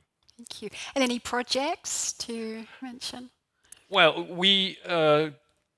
I mentioned Ukraine was one. Affordable rental housing is one element where we cooperate also with EIB. We managed to close the rent gap in 2024 by probably around 6% in that year alone.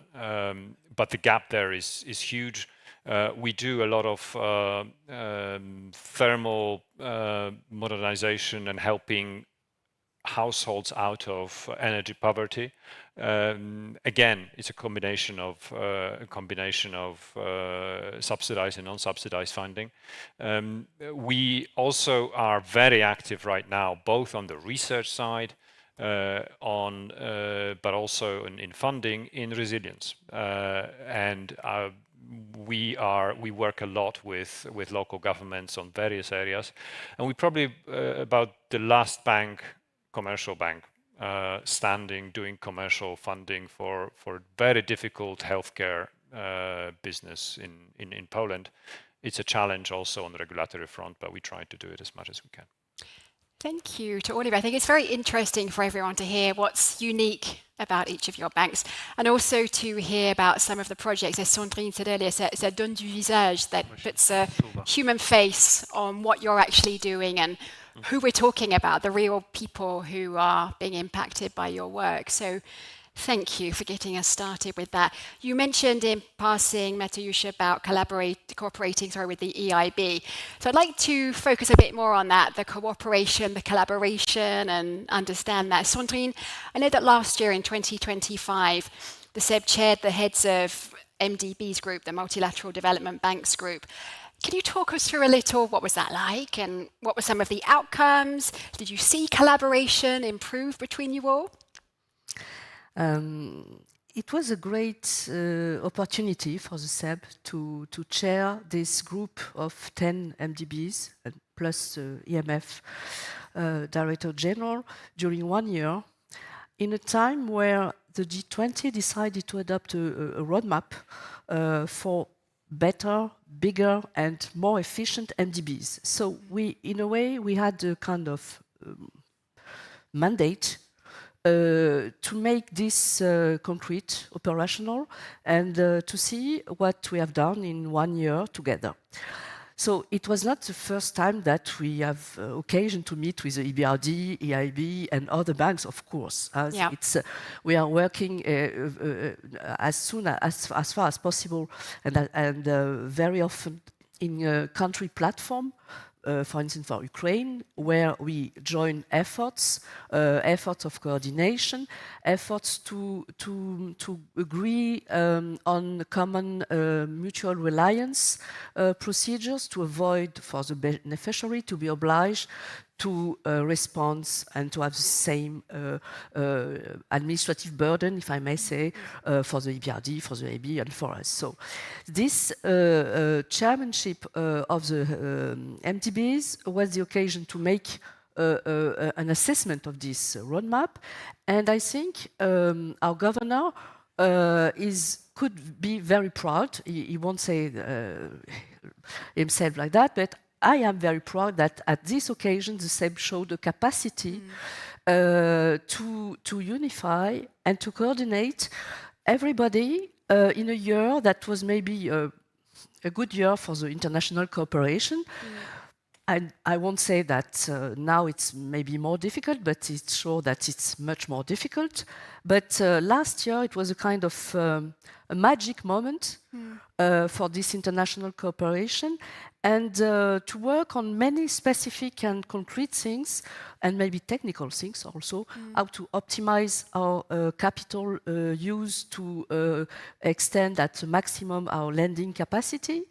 Some of them could have benefit of capital increase, but not all of them. So how to maximize the use of capital, how to concretely agree on this kind of mutual reliance agreement, which are very efficient and which shows the capacity for the NDBs to have a kind of one voice, a common voice towards the beneficiary, and also how to maximize and have a kind of capacity to promote the private sector involvement also in the development challenges, because we are very efficient, we are very powerful as NDBs, but of course we need this intervention to help.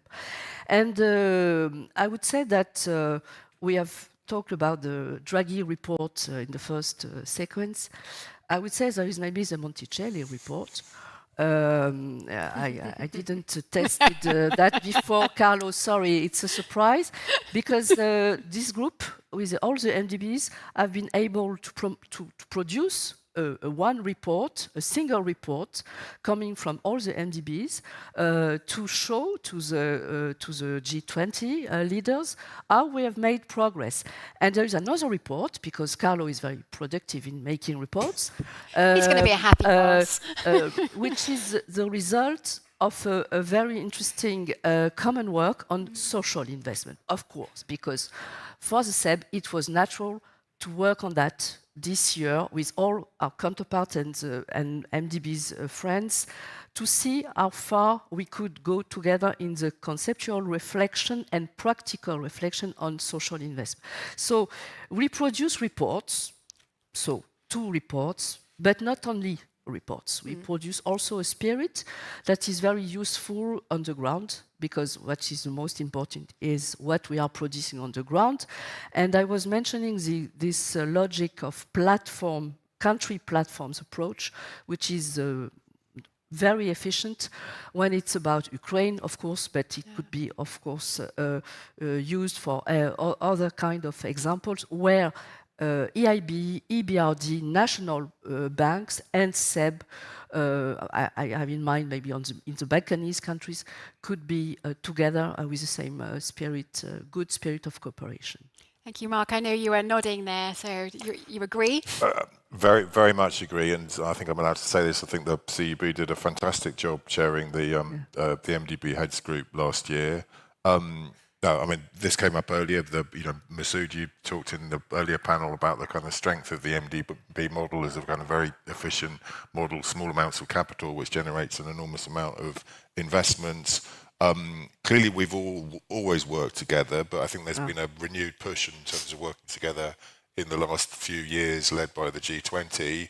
And for a variety of reasons, I think it's been really delivering results in the last couple of years in particular. And, you mentioned the work on, specific initiatives like mutual reliance, such a kind of obvious idea that if we're co-financing a project with another MDB, why on earth would we make our clients go through 2 separate but very similar procedures? Why can't we harmonise? We all have environmental and social policies. They're all pretty much the same but slightly different. Why do we have to go through multiple procedures? Why can't we make it easier for our clients? So no, I think it's really important, and I actually also agree with what you said about country platforms in the kind of context of the energy transition are really important. In today's world, you have a number of countries that have realised that transitioning to renewable energy is not only cleaner, greener, but actually it makes economic sense and makes energy security sense, because if there's one lesson from today's world, relying on imports of fossil fuels is not a very sensible strategy. So the case for the energy transition is very clear. In terms of how you do it, a country needs to have a clear plan. It needs a plan for, it needs the political will, it needs a plan for regulating its energy sector, it needs investments in the grids, etc., etc. And it's really important that the country leads that, but is supported by the multilateral institutions all pushing in the same direction. That's a kind of key area. I think the point that I want to make is MDB cooperation has really improved in the last couple of years. If I can kind of say it diplomatically, we might not have the same unity amongst our major shareholders we used to have, but that's no reason why we can't continue to cooperate, because we've started this work and we can continue to push it forward. And actually, sorry to sort of go around a bit to kind of finish where I started. I think one of the sort of paradoxes of the current world is, yes, it's true that multilateral cooperation is much more difficult than it used to be in a number of respects. Actually, there is still an enormous amount of support for the MDBs and the MDB system. And all of the kind of conversations we have with our shareholders are about doing more, not about whether we're needed or whatever. It's about how we can deliver more. So I think the MDB model is really important going forward, and I think we can really build on the kind of excellent work we've done in the last couple of years, irrespective to some degree of some of the disagreements amongst our shareholders. Thank you. Very diplomatically said. Thank you. I think it'd be interesting then just to hear a few more examples of collaboration and cooperation. So in no particular order, maybe Mikołaj with the EIB. Could you talk to us maybe about a project that you're co-financing smartly, what joint initiatives work, anything that you want to highlight there? Thank you. I think I could subscribe to everything that Sandrine and Mark have said so far. So it's not that I'm not going to repeat what they said.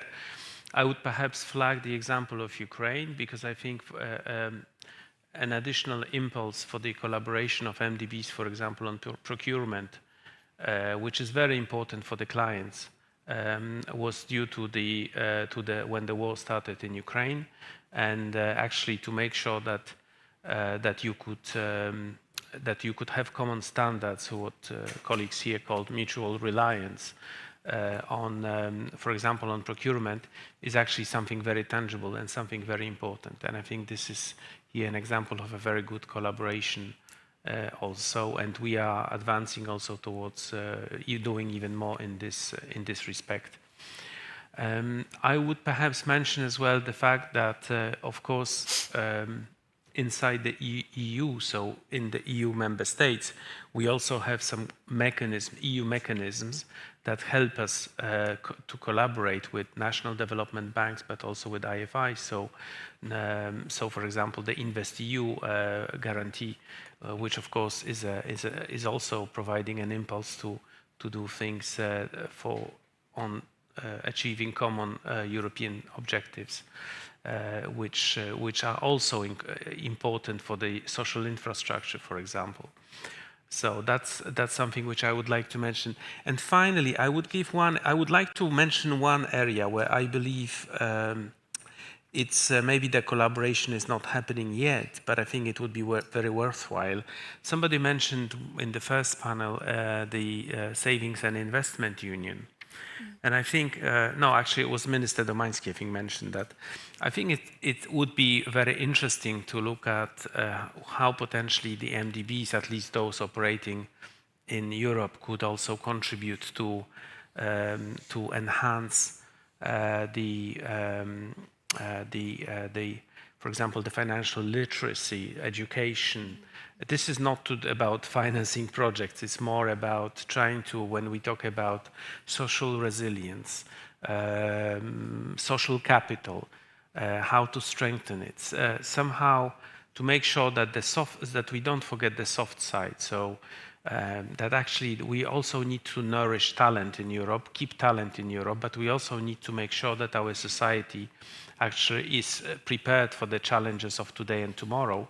And one of those aspects, and this is where the MDBs or the financial institutions in particular have something to say, is financial literacy, entrepreneurship, this type of issues where basically I think there's a big gap to be filled, and not just notably in comparison with the US.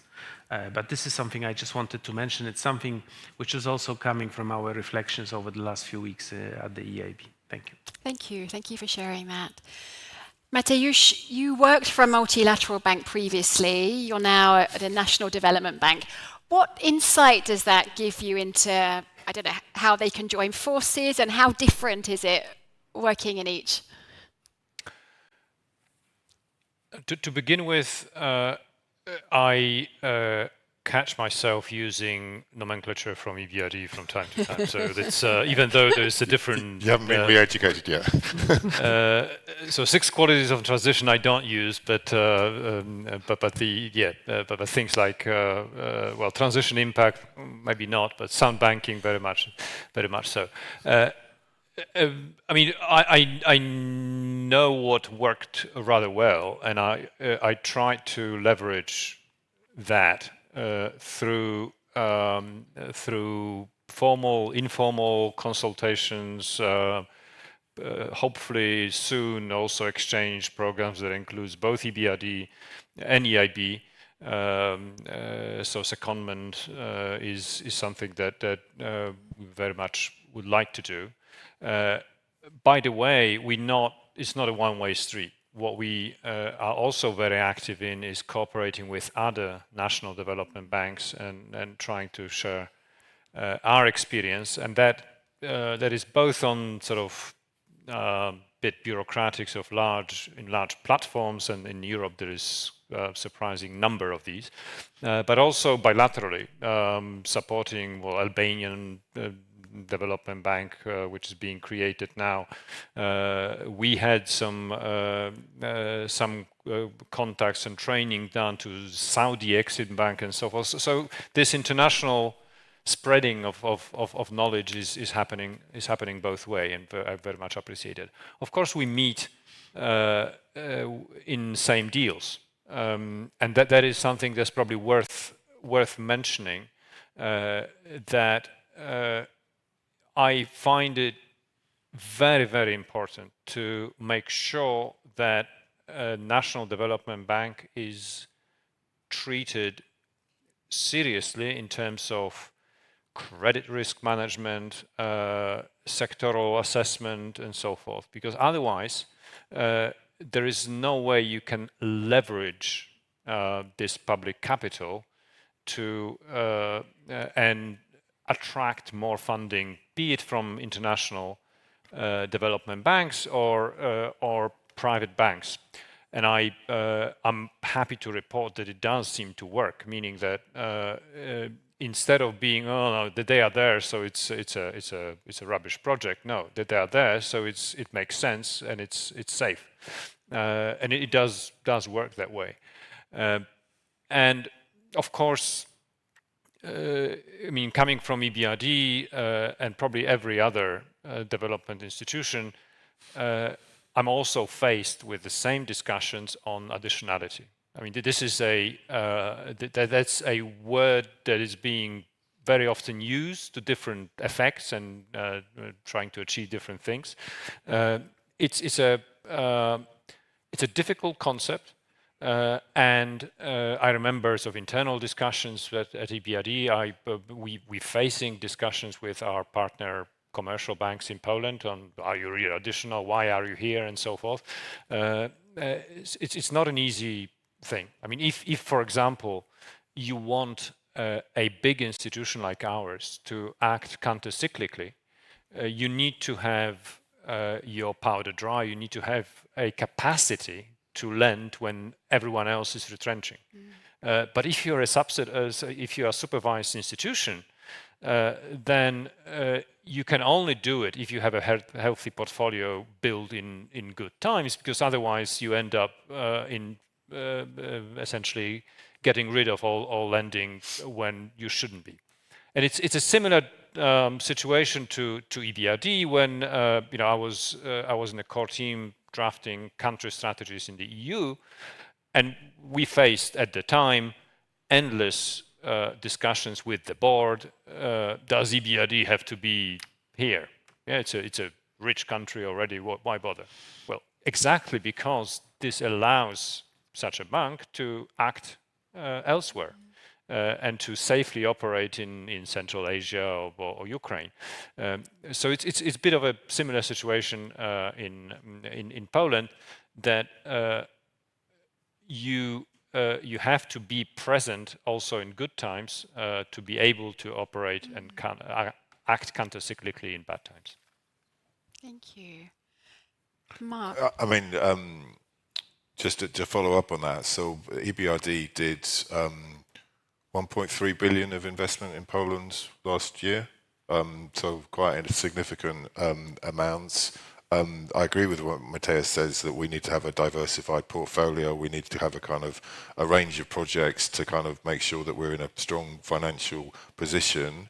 But also, I do think that the interventions we do in Poland, we can make the case that we are additional, because we're quite selective about what we do. And Poland is a more advanced economy, a successful economy, a growing economy. But if you look, for example, at the development of capital markets in Poland, it's still got a long way to go. Or if you look at the green transition, for example. So I think I'm echoing what you say, Matthias, but I think we would argue that our approach in Poland is both to be additional, but also to develop a diverse portfolio of projects to give us a strong financial position. Sound banking, additionality, and transition impact, of course. Thank you. Okay, well, let's talk then, as our time is flying, which it does when we have a good conversation, about how we scale investment. So I'm going to come back to Mikołaj, perhaps EIB. From your perspective, how can Europe scale social investment within tighter fiscal budgets? which instruments work best for attracting the private sector? Well, I think in Europe, in general, we need to develop the capital markets not in large parts of Europe. I mean, Mark just mentioned Poland, but it's, I mean, I guess 60% of the EU member states, they don't have a very sophisticated financial market, at least. I mean, yeah? Or am I exaggerating? Okay. Well, anyway, well, let's say it's 50%. So I think there is a lot of space for public institutions like those represented here to share risk and to scale up investments and to bring private capital, because of course the only way you can really make tangible impact is if you are able to mobilize private capital as well. And this is very often a challenge in Europe, that social infrastructure projects are considered high risk, so it's also more difficult quite often to attract capital. But I think what we have to remember is that institutions like ours act as what you can call lighthouse investors. So basically by being involved, whether it's CEB or EBRD or BGK or EIB, we actually show to investors that this is a very good project, that this is a project that fulfills all the very high criteria. And this is a very important mobilizing effect for the financial markets. But still, I think that we all do our part in working with private investors. As a way of an example, but I don't want to exaggerate the importance of this example, is also for us, for example, we try to now develop work with philanthropies and foundations, because we discovered, just as a little anecdote, we were thinking a few years ago, we work so well with Gates Foundation. We work with some other non-European entities of this kind, of course in Africa and other geographies. But why is it so that in Europe we don't have this type of partnerships? So we started bringing together those European foundations. Some of them are very well capitalized, I mean it. And sometimes linked directly to financial institutions or big industrial conglomerates, in fact.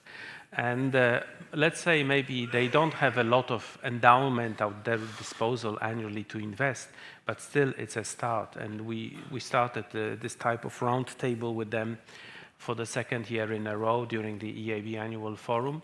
And we will continue doing that, because this is also part of building what I mentioned, the capital market in Europe, or the savings and investment union. So that's something where I think it's also worth looking at. Very interesting. Thank you.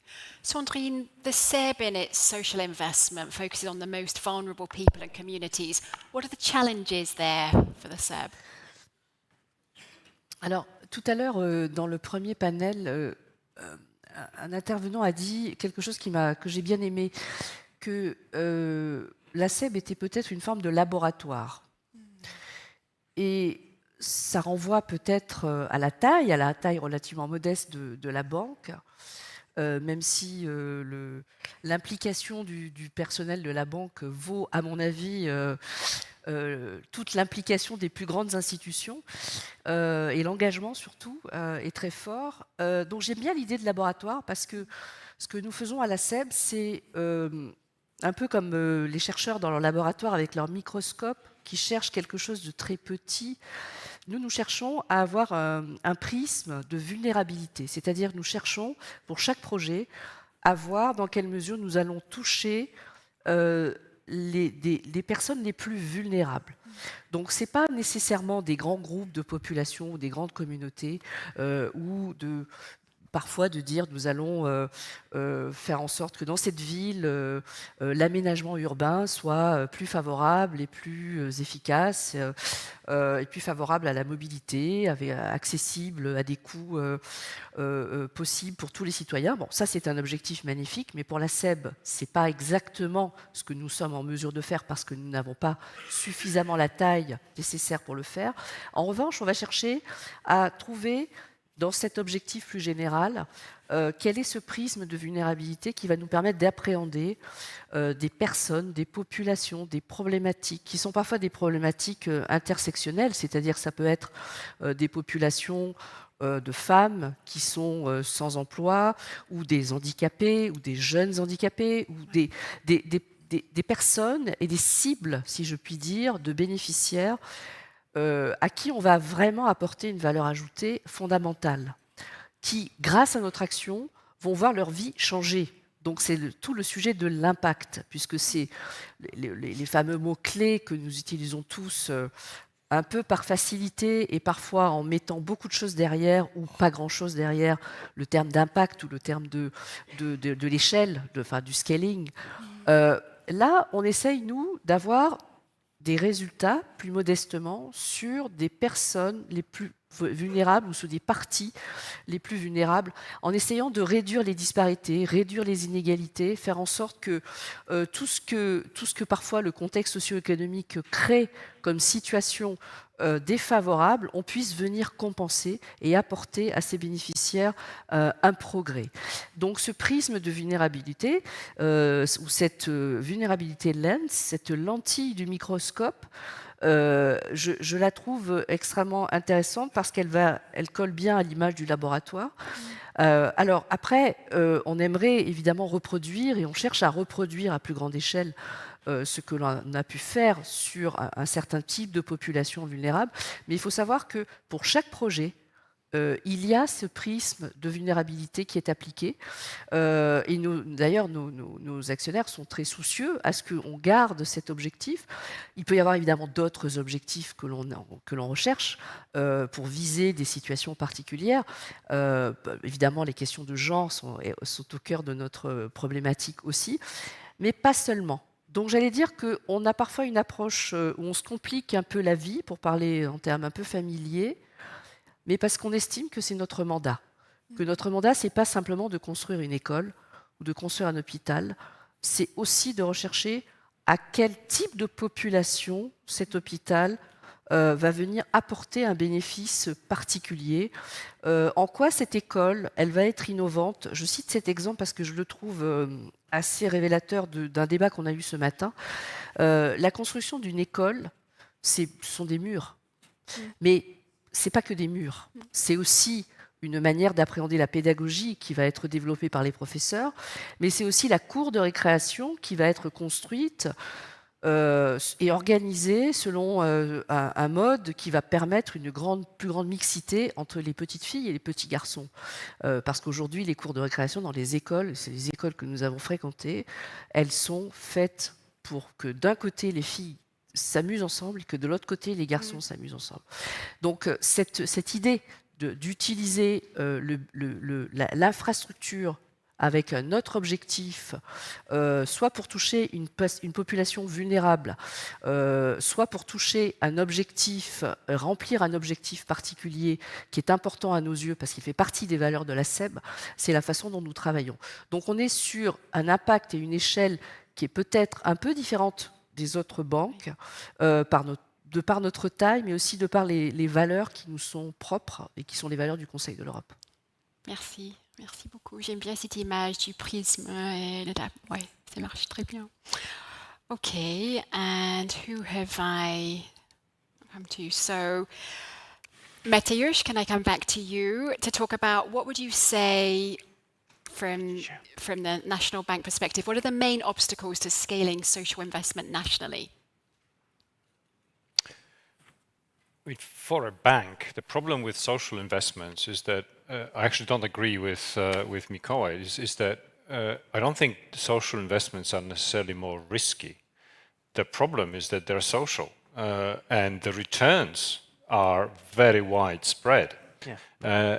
So it's quite difficult to monetize because the externalities are what make them great, and that makes it tricky to do it on a fully commercial basis. So that's one challenge. That's for sure. The second thing is that some of the aims and goals that we put in front of ourselves are very, very ambitious, and which is great, but it requires a lot of money and a lot of persistence to make all the changes actually visible. Because it's one thing to demonstrate on your web page that we've done this and this sexy project, which is great, but it's easy because it concerns one single thing. But it's the other to make it obvious for everyone in the country that you actually made a difference. And that is something completely different. I mentioned the reduction of the rent gap, the affordability for the people that are too rich to be on social housing and too poor to have their own house. I mean, in single year there was a significant reduction, but we need many years and much bigger programs to actually make the problem disappear. Same with air quality, water shortages. So an answer to that perhaps is to be rather brutal in prioritization and evaluation of what works and what doesn't.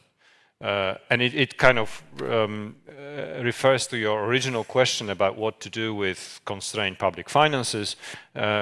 You cannot pretend that everything is a priority. I mean, because otherwise you spread yourself too thin. Brutal about priorities. Mark, from your perspective, the EBRDs, how can we scale private capital for social investment?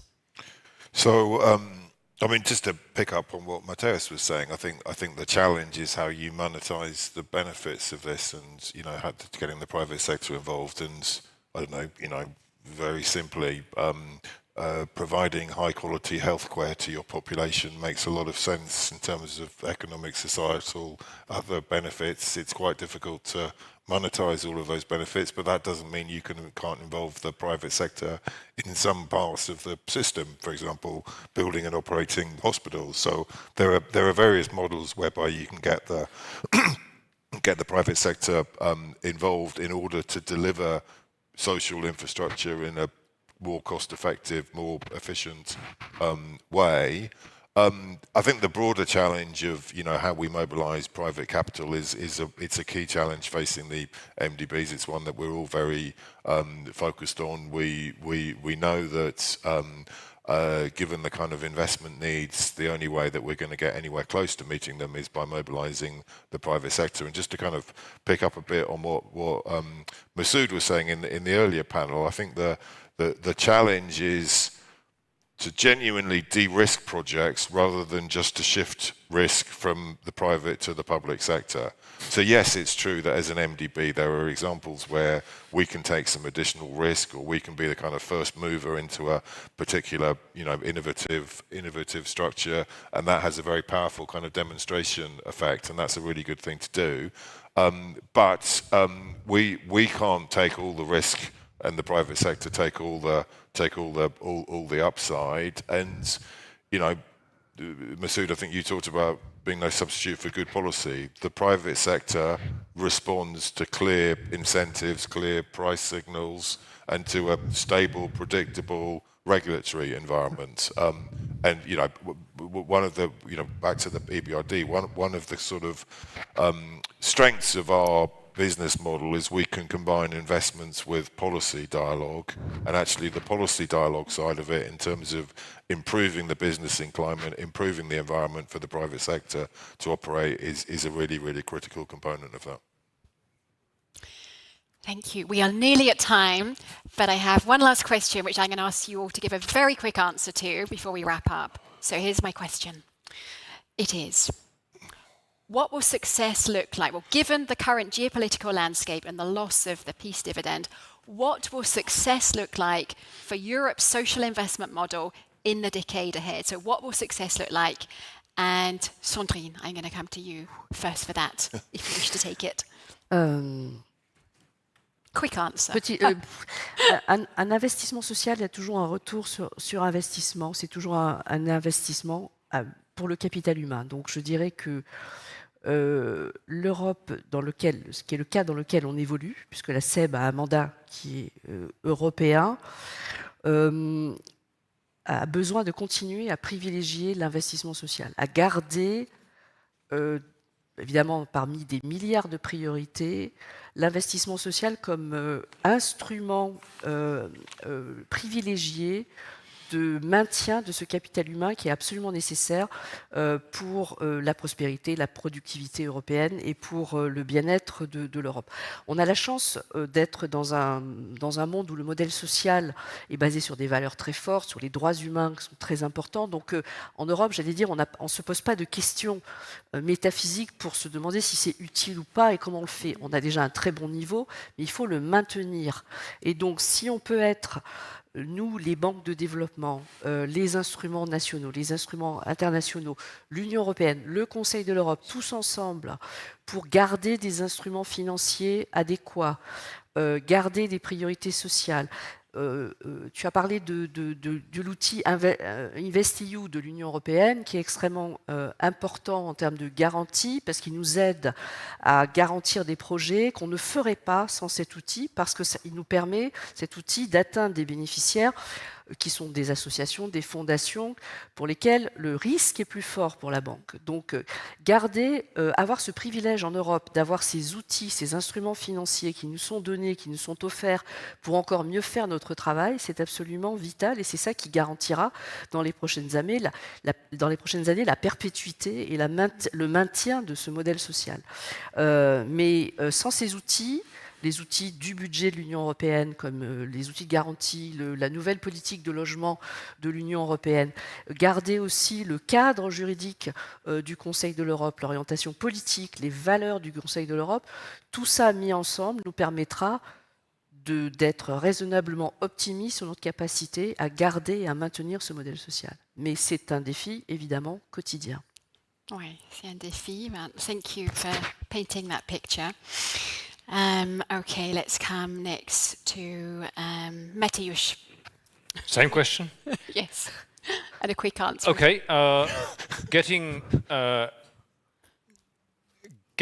adapted to the things that Europe will not be able to change on its own, be it global security, climate, aging. So adaptation to these is a tremendous challenge. Yeah. Also for development banks, so that's one thing. On top of that, maintaining, if we're talking about success, then I can dream. You know, I mean, maintaining territorial cohesion in view of these challenges as well. So that's also within countries. That's going to be quite a thing. And if you combine that with stabilizing public finances, that will be great. I'll be quite satisfied. We're allowed to dream. We have to. Mikołaj. Okay, well, for me, I would say the most immediate thing is to protect the societies against all the shocks that we see around us. Notably, I mean, the shocks are visible. I don't need to give a list of them, I think. More in a kind of more remotely or further on, I would say making sure that actually the economy can really work for everybody, that you can somehow share the benefits of economic growth and still make sure that the European economy can deliver for the people. And thirdly, which is maybe the most difficult, is actually to make sure that this onslaught of populism, this backlash against the rule of law, against the liberal democracy, that somehow this can be at least stopped. Because I think this is at the end of the day, this must be the outcome. Without it, we are not going to succeed. There are powerful forces in play which are against this in the world. Okay. Mark, final word. Okay, What does final success word. look like? I mean, it's an enormous question, and it's difficult to answer kind of succinctly. But I don't think you can sort of isolate it from the kind of broader challenge facing the European economy. The European social model has great strengths, but in its kind of current form, with low growth, high debt, competing pressures, aging populations, etc., it's not clear it's sustainable. How do you generate growth is, for me, the critical question, because you need growth to finance the model. You also need growth to move away from the kind of politics of everything being a zero-sum game. I think that's absolutely fundamental. And to try and end on a kind of note of optimism, go back to what Carlo was talking about in his opening speech. The 70 years in which the CEB has been in existence has been an incredible period of human progress. And if you think about economic development, improvements in living standards, health, life expectancy, etc., somehow we need to rekindle a bit of that optimism for the next 70 years, and, as I say, get into a more positive dynamic where things don't continue to be a kind of zero-sum game, where we can grow the pie and find ways to share it in a way where everyone can benefit. Come to Warsaw more often, then you'll see this positive dynamic here. Yeah, thank you. Let's feel that positivity. Please join me in thanking our panelists. Thank you so much. You are allowed to leave the stage. We've got our last speaker, so yeah, you're allowed to leave. I'll let you take your seats, and I'll welcome our last speaker. Thank you so much. Oh, we have the music.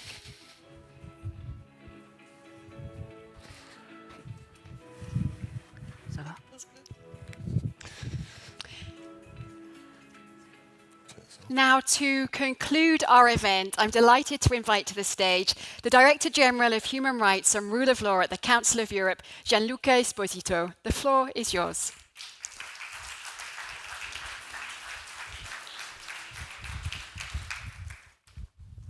Thank you very much. Thank you very much, Governor Monticelli, ambassadors, esteemed colleagues, guests, ladies and gentlemen. As we draw this special gathering to a close, let me first of all start by expressing our sincere gratitude to the Polish authorities for the fantastic hospitality they have shown to us here in Warsaw in the last few days, and to everyone who contributed to the discussions, including the two very inspiring panels that we just heard.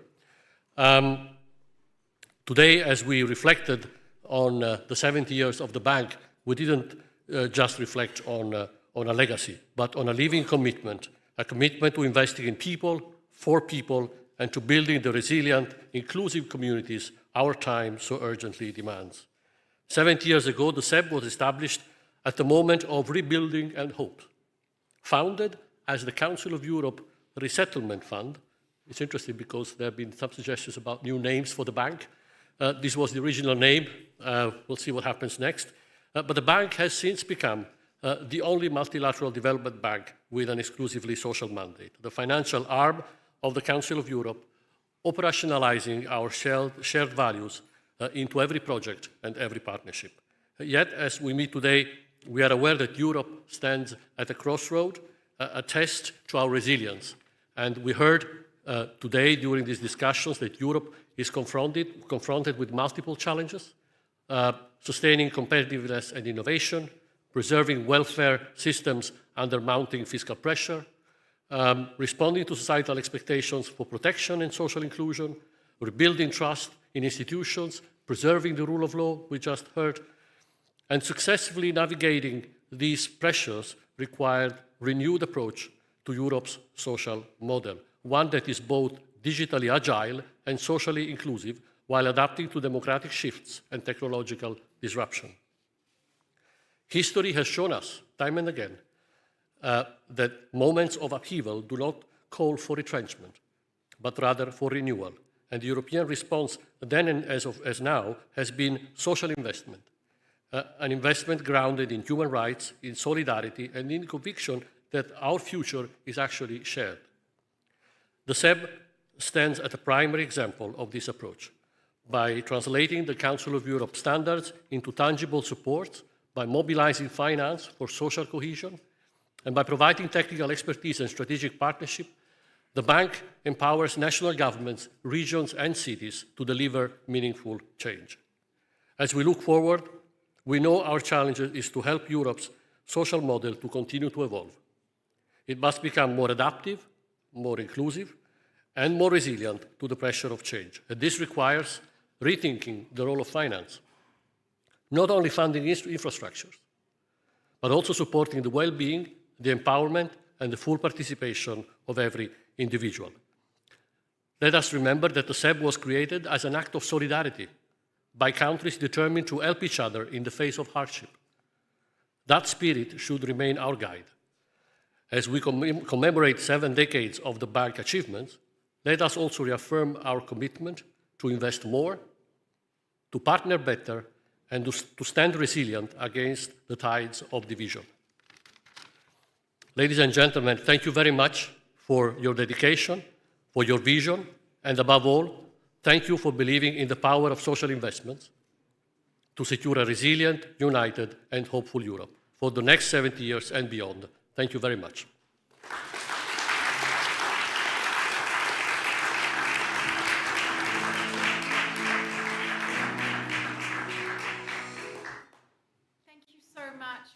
Bringing our event to a close. It just remains for me to add my thanks once again to our hosts, the Ministry of Finance and Economy of Poland, and to thank all of you for being here to share in this celebratory 70th anniversary event for the Council of Europe Development Bank. Mesdames et messieurs, il me tient à vous remercier pour votre participation. Je vous souhaite une très bonne soirée à tous et à toutes.